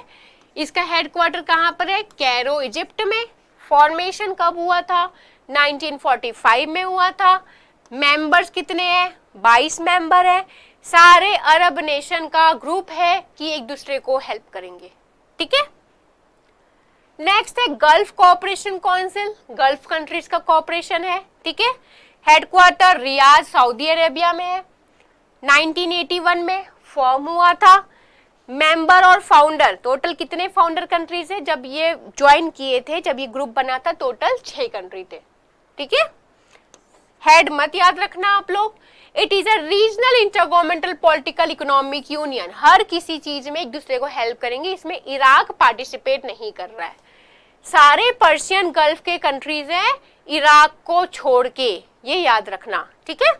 नेक्स्ट है अफ्रीकन यूनियन, अफ्रीका की जितने भी कंट्री है उनका अपना एक ग्रुप है। हेडक्वार्टर इसका अडिस अबाडा, इथोपिया में है। फॉर्मेशन 2002 में फॉर्म हुआ था। मेंबर्स कितने हैं? 55 मेंबर है। हेड मत याद रखना, मोटो यूनाइटेड, हमेशा हमको एक साथ रहना है, हमेशा हमको एक साथ रहना है, स्ट्रॉन्ग रहना है, ये बात कही गई। और सभी एक साथ, ओनली अफ्रीकन स्टेट, एकमात्र अफ्रीका का कंट्री जो कि इसका पार्ट नहीं है, स्टेट जो इसका पार्ट नहीं है, वो क्या है? मोरक्को। मोरक्को ने इसे नहीं ज्वाइन किया है। ठीक है। एक्सेप्शन केस हमेशा आप लोग याद रखना, एग्जाम में क्वेश्चन पूछा जाता है। कॉमनवेल्थ ऑफ नेशन, हेडक्वार्टर इसका लंदन। कब फॉर्म हुआ था? 1931 में फॉर्म हुआ था। टोटल मेंबर 56 मेंबर है। ठीक है। कॉमनवेल्थ ऑफ नेशन और कॉमनवेल्थ, इसको प्राइमरली क्या बोलते थे? Commonwealth of nation is an intergovernmental organisation 56 that were mostly territory of former British empire. अब देखो, जहां जहां पर भी पहले ब्रिटिश राज करती थी, ठीक है, तो जहां जहां पर भी ये पहले राज करती थी, इसके जो गुलाम वाले लोग थे, जहां जहां कॉलोनियलिज्म था, वो सारे कंट्री इसके मेंबर है। ठीक है। नेक्स्ट है नॉन अलाइन मूवमेंट, नैम। ये चैप्टर काफी छोटा है बच्चे। ठीक है। हेडक्वार्टर क्या है? जकार्ता, इंडोनेशिया में है। क्लियर। फॉर्मेशन कब फॉर्म हुआ था? 1961 में। टोटल मेंबर्स कितने हैं? 120 है। चेयरमैन मत याद रखना। Oppose to the colonialism, non align movement किससे संबंधित है? तो हमने किसको अपोज किया? उपनिवेशवाद को अपोज किया, हमने कॉलोनियलिज्म को अपोज किया, हमने नेशनलिज्म को सपोर्ट किया। तो जो जो कॉलोनियलिज्म का शिकार हुए थे वो सभी इस नॉन अलाइन मूवमेंट के मेंबर थे। ठीक है। नेक्स्ट है संघाई कोऑपरेशन ऑर्गेनाइजेशन, मतलब चाइना का अपना एक ग्रुप है। ठीक है। हेडक्वार्टर है बीजिंग, चाइना। फॉर्मेशन 2001 में हुआ था। मेंबर टोटल 8 है इसमें। ठीक है। फीचर क्या है? तो यहाँ पर वहाँ का रीजनल सिक्योरिटी है, जितने भी अटलांटिक कंट्रीज हैं उन सभी का ग्रुप है। क्लियर। हेडक्वार्टर कहां पर है? ब्रुसेल, बेल्जियम में। फॉर्मेशन 1949 में फॉर्म हुआ था। सेक्रेटरी जनरल मत याद करना। 29 यूरोपियन और 2 अमेरिकन कंट्रीज है, ठीक है। इसमें अटलांटिक ओशियन के आसपास जो टोटल 29 यूरोप के कंट्री और अमेरिकन कंट्री, वो सभी इसके मेंबर हैं, ठीक है। NATO is also called north Atlantic alliance के नाम से जाना जाता है, और इनका क्या है, तो आपस में एक दूसरे को हेल्प करेंगे, कोऑपरेट करेंगे, यही मुख्य ऑब्जेक्टिव था। नेक्स्ट है एमनेस्टी इंटरनेशनल, ये इंपॉर्टेंट है, याद रखना। हेडक्वार्टर है लंदन में, 1961 में फॉर्म हुआ था। ये कैसा ऑर्गेनाइजेशन है, तो ह्यूमन राइट पे बात करता है, ह्यूमन राइट पे, ठीक है। तो बच्चे देखो, जैसे हमारे यहाँ फंडामेंटल राइट है, वैसे ही आप यहाँ से अगर यूएस चले जाओ, ठीक है, तो आपको कोई ये नहीं बोल सकता कि तू तो इंडिया वाला है, तेरे को ये राइट नहीं मिलेगी, तू इंडिया से आया, तुझे ये राइट नहीं बोलेगी। आप बेसिकली एक ह्यूमन हो और आपको इंसानियत के तौर पे एक बेसिक राइट्स मिला है कुछ कुछ, जैसे right to sleep, right to food, right to dignity, right to fame, ठीक है। तो ये सारी चीज आपका सिक्योर कौन करेगा? Amnesty international. आप विश्व में कहीं भी चले जाओ, आपको कोई जबरदस्ती जेल में नहीं डाल सकता, ठीक है। तो जैसे आपको इंडिया में फंडामेंटल राइट्स मिला है, आप लोग ये डरना मत कि इंडिया तक ही राइट्स सीमित है, इंडिया से बाहर भी इंसानियत के तौर पर आपको एक राइट्स मिला हुआ है, और अगर आपसे कोई राइट छीन रहा है तो आप एमनेस्टी इंटरनेशनल के पास जा सकते हो, ठीक है। नेक्स्ट है आगा खान फाउंडेशन। हेडक्वार्टर जेनेवा में है, 1967 में फॉर्म हुआ था। इसका मुख्य एम क्या है, to problem of poverty, hunger, illiteracy and ill health in the poorest part of Asia. ये एशिया के सबसे पुअरेस्ट पार्ट को, पुअर कंट्री को टारगेट कर रहा है, जो बहुत गरीब देश है, ठीक है। वहां पर ये टारगेट कर रहा है कि वहां की पॉवर्टी को कैसे खत्म करे, वहां का हेल्थ इशू को कैसे सॉल्व करे, ठीक है। तो ये स्पेसिफिकली पुअर पार्ट के लिए है, ये याद रखना। नेक्स्ट है इंटरनेशनल एयर ट्रांसपोर्ट एसोसिएशन। तो सिंपल सा चीज है, हम लोग एक दूसरे को हेल्प करेंगे एयर ट्रांसपोर्ट में, एक कंट्री दूसरे कंट्री को हेल्प करेगी। ऐसा नहीं है अगर हमारा जो फ्लाइट है इंडिगो का, वो रशिया जा रहा है, तो रशिया वाले उसको रनवे ना दे, ठीक है। हेडक्वार्टर है मॉन्ट्रियल कनाडा में, 1945 में फॉर्म हुआ था। टोटल 303 एयरलाइन, जितने भी एयरलाइन कंपनी है वो सभी इसके मेंबर है, और सभी एक दूसरे को सपोर्ट करते हैं। भाई यहाँ से देखो, अब अगर यहाँ से एयर इंडिया जा रही है, ठीक है, और यहाँ से एक किसकी फ्लाइट आ रही है, ब्रिटिश एयरवेज की, तो ये दोनों के बीच में भी कोऑपरेशन होता है, एक दूसरे को डेटा शेयर करते रहते हैं कि मैं इस पाथवे को चुना हूँ। ऐसा नहीं कि ये इंडिया वाली फ्लाइट है और ये यूएसए वाली फ्लाइट है, एक दूसरे को डेटा शेयर नहीं करेंगे तो फ्लाइट भिड़ जाएगी, ठीक है। तो आपको पहले से ही डेटा शेयर करना पड़ता है कि इंडिया की फ्लाइट कौन कौन सी फ्लाइट कौन कौन से रास्ते को अपना रही है, ब्रिटिश वाले को बताना रहता है मेरी कौन कौन सी फ्लाइट कौन कौन से रास्ते को अपनाएगी, ठीक है। तो सारे एयरलाइन का एक ग्रुप है जिसमें वो डेटा शेयर करते हैं, ठीक है। नेक्स्ट है ISO, international organisation for standardisation.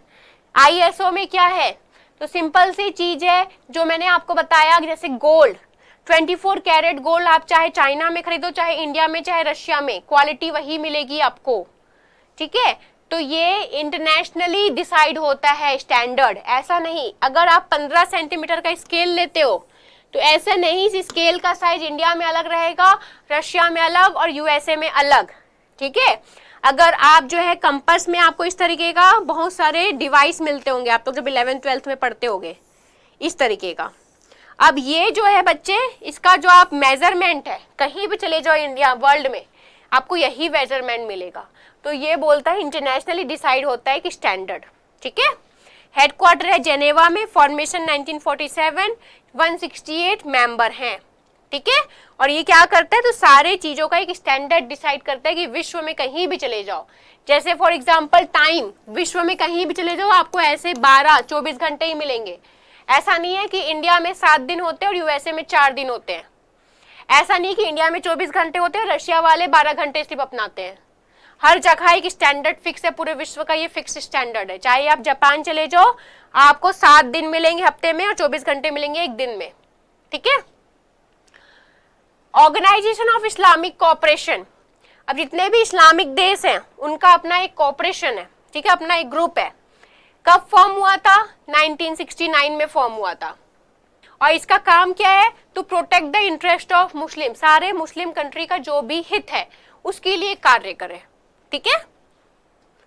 Next है वर्ल्ड टूरिज्म ऑर्गेनाइजेशन। अब यहाँ से कोई भी, हम लोग यहाँ से रशिया घूमने जाते हैं, यहाँ से चाइना घूमने जाते हैं, यहाँ से यूएसए घूमने जाते हैं, तो वहां का वीजा के लिए अप्लाई करते हैं। वो कभी मना नहीं करेंगे तुम इंडिया से आ रहे हो, तुम यहाँ नहीं आ सकते, ठीक है। तो एक दूसरे के टूरिज्म को हम लोग हेल्प करते हैं, एक दूसरे के टूरिस्ट को हम हेल्प करते हैं, ठीक है।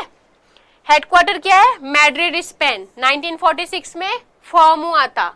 मेंबर कौन है? 159 मेंबर कंट्रीज है, ठीक है। और एक दूसरे के टूरिज्म को प्रमोट किया जाता है। हम प्रमोट करते हैं कि यूएस के लोग यहाँ घूमने आए, रशिया के लोग घूमने आए और यहाँ के लोग वहां घूमने जाएं, ठीक है। जो भी कोशिश होता है हम लोग हेल्प करते हैं। नेक्स्ट है बिमस्टेक। बिमस्टेक का फुल फॉर्म याद रखना। अब बे ऑफ बंगाल के पास वाली जितनी भी कंट्रीज है वो सभी इसके मेंबर है और वो सभी आपस में एक गुट बना लिए कि हम लोग एक दूसरे को हेल्प करेंगे, ठीक है। 1997 में फॉर्म हुआ था। हेडक्वार्टर है ढाका, बांग्लादेश में, ठीक है। टोटल इसमें 7 कंट्रीज का नाम याद रखना जरूरी है। बे ऑफ बंगाल के आसपास वाले कंट्री जैसे बांग्लादेश है, इंडिया है, म्यांमार है, श्रीलंका है, थाईलैंड है, भूटान है और नेपाल है। ये 7 कंट्री है जो इसके मेंबर है, ठीक है। और ये सभी क्या है? तो एक दूसरे को हेल्प करते हैं। नेक्स्ट है बच्चे APEC, Asia Pacific economic cooperation. Asia और पैसिफिक ओशियन के पास वाले कंट्री ये सभी इसके ग्रुप है, ठीक है। तो हेडक्वार्टर है सिंगापुर में। फॉर्मेशन 1989 में। टोटल मेंबर 21 मेंबर इसके हैं, क्लियर। और इन सभी का ग्रुप है कि ये फ्री ट्रेड को प्रमोट करे। पैसिफिक ओशियन से जो जहाज पास होती है उसको कोई भी ना रोके कि इंडिया का जहाज है या फिर ये थाईलैंड का जहाज है या फिर ये बहुत पुअर कंट्री का जहाज है। हमको एक दूसरे के ट्रेड को सपोर्ट करना है, ठीक है। नेक्स्ट है ब्रिक्स कंट्री। ब्रिक्स कंट्री बहुत इंपॉर्टेंट है। 2006 में फॉर्म हुआ था। हेडक्वार्टर इसका संघाई में है। 5 मेंबर है, Brazil, Russia, India, China, south Africa, ठीक है। और ये सभी भी क्यों ग्रुप बनाए थे? तो एक दूसरे को हेल्प करने के लिए, क्लियर। जैसे हम लोग का, आपने देखा होगा हम लोग दोस्ती किससे करते हैं? उन्हीं से करते हैं जिससे हमारा मन मिलता है, जिसके साथ हम अपनी प्रॉब्लम शेयर कर सकते हैं। तो वैसे ही जो ग्रुप बना है बच्चे, हम जिससे अपनी प्रॉब्लम शेयर करते हैं, कर सकते हैं, उनके साथ हम ग्रुप बनाते हैं, ठीक है, जिससे हमारा मन मिलता है। हम कभी पाकिस्तान के साथ ग्रुप नहीं बनाते क्योंकि पाकिस्तान से हमारा मन नहीं मिलता, हम उनको अपनी समस्याएं नहीं बता सकते, क्लियर। नेक्स्ट है SAARC country, South Asian association for regional cooperation. South Asia की जितने भी कंट्रीज है उन सभी का एक ग्रुप है, ठीक है। 1985 में फॉर्म हुआ था। हेडक्वार्टर है काठमांडू में, ठीक है। अब यहां पर आप देखो, इसका सेक्रेटरी जनरल याद मत रखना, टोटल मेंबर स्टेट याद रखना कि 8 मेंबर है। कौन कौन है? अफगानिस्तान, बांग्लादेश, भूटान, इंडिया, मालदीव्स, नेपाल, पाकिस्तान, श्रीलंका, ठीक है। नेक्स्ट है एशियन डेवलपमेंट बैंक। जैसे बच्चे हमारा आरबीआई है वैसे ही एशिया के लिए, एशिया के जितने भी कंट्री उनका अपना एक बैंक है। तो हम लोग एशिया के पार्ट है, हम लोग यहाँ से भी लोन ले सकते हैं, ठीक है। ये बेसिकली बैंक किस लिए बना है? तो एशिया में डेवलपमेंट के लिए बना है। जैसे आरबीआई इंडिया के डेवलपमेंट के लिए, ये एशिया के डेवलपमेंट के लिए। ये पैसा रशिया और चाइना वालों को नहीं दे, सॉरी, ये पैसा जो है अफ्रीका वाले को नहीं देगा क्योंकि ये एशिया के डेवलपमेंट के लिए बना है। एशिया वालों के लिए ही बस खर्च करेगा ये, ठीक है। 1966 में फॉर्म हुआ था। हेडक्वार्टर है फिलीपींस। 68 मेंबर कंट्री है और grants investment to promote social and economic development, social और डेवलपमेंट के लिए एशियन नेशंस के लिए। नेक्स्ट है एशियन इंफ्रास्ट्रक्चर इन्वेस्टमेंट बैंक। ये भी एशिया के लिए है, लेकिन ये पैसा सिर्फ और सिर्फ उद्योग में खर्च करेगा। यहाँ पर ये जो था डेवलपमेंट मतलब पॉवर्टी भी हो सकता है, कुपोषण के लिए भी हो सकता है, लेकिन यहाँ पर ये सिर्फ और सिर्फ इंफ्रास्ट्रक्चर में पैसा खर्च करेगा, मतलब रोड बनाने के लिए, रेलवे बनाने के लिए, ब्रिज बनाने के लिए, मेट्रो स्टेशन बनाने के लिए, एयरपोर्ट बनाने के लिए। अदरवाइज किसी चीज में खर्च नहीं करेगा, ठीक है। हेडक्वार्टर है बीजिंग। 2016 में फॉर्म हुआ था। मेंबर्स कितने? 106। Clear? It is world second largest development bank है ये पॉइंट याद रखना। क्लियर? नेक्स्ट है UNFCCC, क्लाइमेट चेंज पे ग्रुप है। ये बहुत इंपॉर्टेंट ग्रुप है क्योंकि बहुत सारे इसके मेंबर है और क्लाइमेट चेंज अभी ऐसा मुद्दा है जो विश्व में काफी ज्यादा हाईलाइटेड है, हर कंट्री इससे प्रभावित हो रही है। ठीक है, तो इसका इस्टेब्लिश 1992 में फॉर्म हुआ था। हेडक्वार्टर है बॉन, जर्मनी में। मेंबर कंट्री 198 कंट्रीज के मेंबर हैं। क्लियर? और प्रोटेक्शन ऑफ एनवायरनमेंट के लिए ये काम करता है। ठीक है, नेक्स्ट है बच्चे, इनका मीटिंग कहां कहां पर हुआ था? तो इसको पहले कॉन्फ्रेंस ऑफ मीटिंग के नाम से जाना जाता था। ठीक है, कॉन्फ्रेंस ऑफ पार्टीज, जहां पर ये मीटिंग करते थे। फर्स्ट कॉन्फ्रेंस कब हुआ था? 1995 में। कहां पर हुआ था? Berlin, Germany. इनका हर साल मीटिंग होता था, उसको कॉन्फ्रेंस ऑफ पार्टी के नाम से जाना जाता था, एनुअल पार्टी को, एनुअल मीटिंग को। ठीक है, अब देखो नेक्स्ट है international red cross and red crescent society. 1863 में फॉर्म हुआ था। हेडक्वार्टर है जिनेवा में। अब उसके बाद देखिए इसका फीचर क्या है? तो global humanitarian network of 80 million people that help those facing disaster. अब जब डिजास्टर आता है, कहीं जगह भूकंप आता है, सुनामी आता है, अर्थक्वेक आता है, तो ये ऑर्गेनाइजेशन है जो एक कंट्री से दूसरे कंट्री में हेल्प पहुंचाती है। जैसे फॉर एग्जांपल नेपाल में जब अर्थक्वेक आया था तो हमने अप्रोच किया, यूएस ने अप्रोच किया। ठीक है, अगर मान लो कोई कंट्री अप्रोच ना भी करे तो ये सामने आती है और हेल्प करती है डिजास्टर के समय में। ठीक है, नेक्स्ट है international fund for agriculture development. अब ये फंड सिर्फ किसके लिए देंगे? कृषि के लिए देंगे। ठीक है, 1977 में फॉर्म हुआ था। हेडक्वार्टर है इटली में। इसका फीचर क्या है? तो डेवलपिंग कंट्री में कृषि को कैसे डेवलप कर रहे। ठीक है, नेक्स्ट है वर्ल्ड वाइल्ड फंड। ये बेसिकली फॉरेस्ट के लिए है, एनिमल्स के लिए। एनिमल्स को कैसे सेव करें, वो जहां पर रहते हैं उनका घर क्या है? उनका घर है फॉरेस्ट, फॉरेस्ट को कैसे प्रोटेक्ट करें। हमने एक्शन लिया है अपने लिए। इंडिया में बहुत सारे नेशनल पार्क है, वाइल्ड लाइफ सेंचुरी है, तो वो हमारा स्टेप है कि हम एनवायरनमेंट को कैसे सेव कर रहे हैं। विश्व लेवल में कौन स्टेप लेता है? तो वर्ल्ड वाइड फंड। ठीक है, फॉर्मेशन 1961 में। हेडक्वार्टर है स्विट्जरलैंड में। फीचर क्या है? तो stop the degradation of planet natural environment and to build the future in which human live in harmony. तो हमारा नेचुरल एनवायरनमेंट को प्रोटेक्ट करने के लिए किया गया है। ठीक है, नेक्स्ट है United Nation programme on HIV aid. अब यहाँ पर ये क्या है? तो एड्स को कैसे हम रोक सकते हैं। एड्स का अभी भी कोई भी सॉल्यूशन नहीं मिला है, तो हम एड्स के फैलाव को कैसे रोक सकते हैं, स्प्रेड को कैसे रोक सकते हैं, इस पर ये काम करते हैं। ठीक है, ये आप लोग जो है ऐसा नहीं बोल सकते कि इंडिया में कितने लोग HIV एड्स है, इसका डेटा को हम छुपा के रख सकते हैं। नहीं, हमें बताना पड़ेगा, क्योंकि हमें इस चीज को, इसके फैलाव को रोकना है, इसके ट्रांसमिशन को रोकना है। तो हमें ये डेटा शेयर करना पड़ेगा कि किस किस पर्सन को एड्स है। ठीक है, 1994 में फॉर्म हुआ था। हेडक्वार्टर है स्विट्जरलैंड में। और ये किस चीज में काम करता है? तो हम किस तरीके से एड्स के स्प्रेड को रोक सकते हैं। नेक्स्ट है world economic forum. Economic level पे एक दूसरे को हम सहायता कर रहे हैं। 1971 में फॉर्म हुआ था। स्विट्जरलैंड में हेडक्वार्टर है। और यहाँ पर आप देखो, it is an international non governmental lobbying organisation for multinational companies. The aim of organisation to influence global agenda decision making. सारे नॉन गवर्नमेंटल ऑर्गेनाइजेशन का ये ग्रुप है और हम एक दूसरे के डेवलपमेंट में, इकोनॉमिक डेवलपमेंट में हेल्प कर रहे हैं। क्लियर? नेक्स्ट है IUCN। ये भी नेचर के डेवलपमेंट के लिए, इसका फुल फॉर्म याद रखना, international union for conservation of nature. हमारे पृथ्वी के कंजर्वेशन के लिए, नेचर के कंजर्वेशन के लिए ग्रुप बना है। ठीक है, 1948 में बना था। स्विट्जरलैंड इसका हेडक्वार्टर है। सेक्रेटरी जनरल मत याद करना। और इसका मेन एम क्या है? Conserve the flora and fauna. Flora and fauna मतलब प्लांट्स एंड एनिमल। इंडिया में जो भी नेशनल पार्क है, वाइल्ड लाइफ सेंचुरी, वो इंडिया के फ्लोरा और फाउना को प्रोटेक्ट कर रहा है। पर ये क्या कर रहा है, पूरे विश्व के फ्लोरा एंड फाउना को प्रोटेक्ट करने की बात कर रहा है, ठीक है। ओके, तो विश्व पशु स्वास्थ्य संगठन, इसका फुल फॉर्म याद रखना WOAH, एनिमल हेल्थ के लिए, ठीक है। हमारे हेल्थ के लिए भी संस्था है, वैसे पूरे विश्व में आपने देखा होगा पेटा है। पेटा क्या है, तो बेसिकली पेट्स, एनिमल्स, इन सभी के लिए ध्यान रखता है।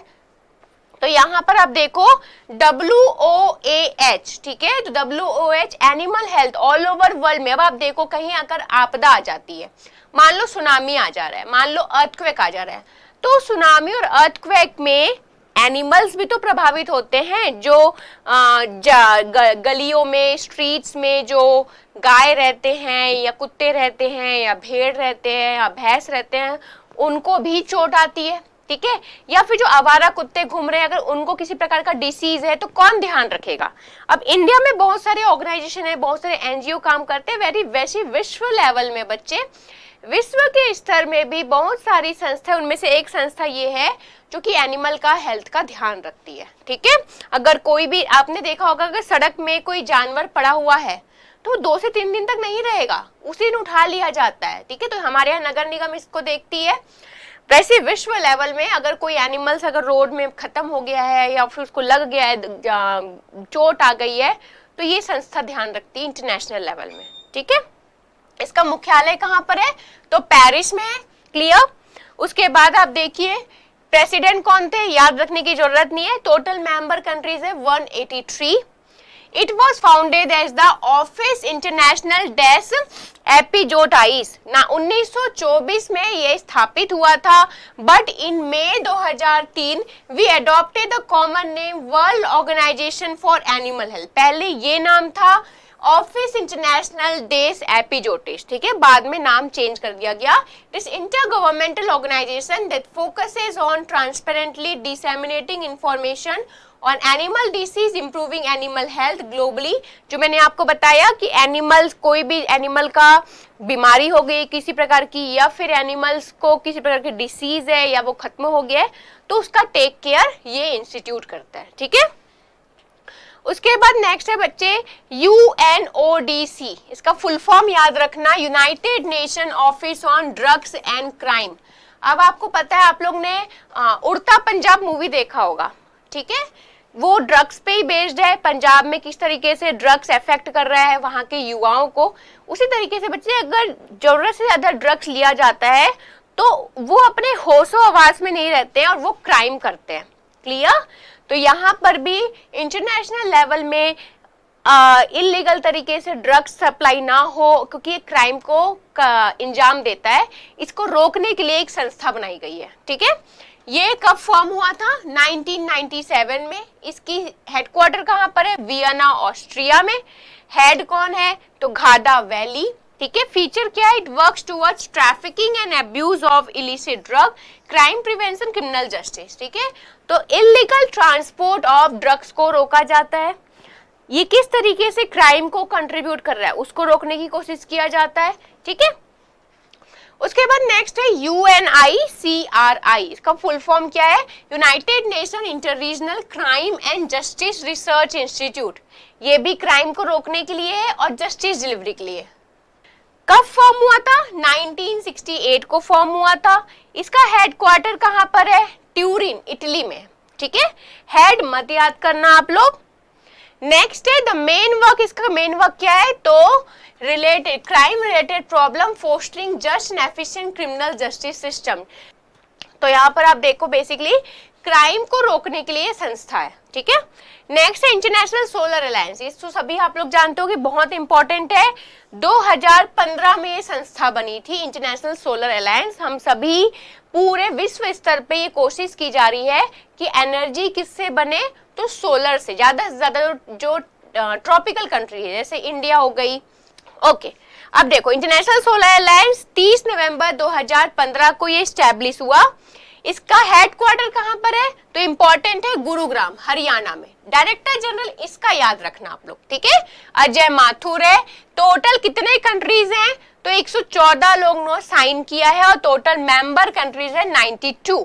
इसका मुख्य ऑब्जेक्टिव तो सोलर पावर जनरेशन, हम ज्यादा से ज्यादा सोलर पावर को यूज करे, चाहे सोलर पंप का या फिर बिजली सप्लाई के लिए या फिर ट्यूबलाइट के लिए, जिस भी तरीके से हम सोलर पावर को यूज करें इसमें कोशिश की जा रही है। क्लियर? नेक्स्ट है FATF। FATF का फुल फॉर्म क्या है? Financial action task force. 1989 में संस्था बनी थी, इसकी हेडक्वार्टर है पेरिस में। ठीक है, okay. Member country, total member कितने 39 है। Financial action task force is a global money laundering and terrorist financial watchdog.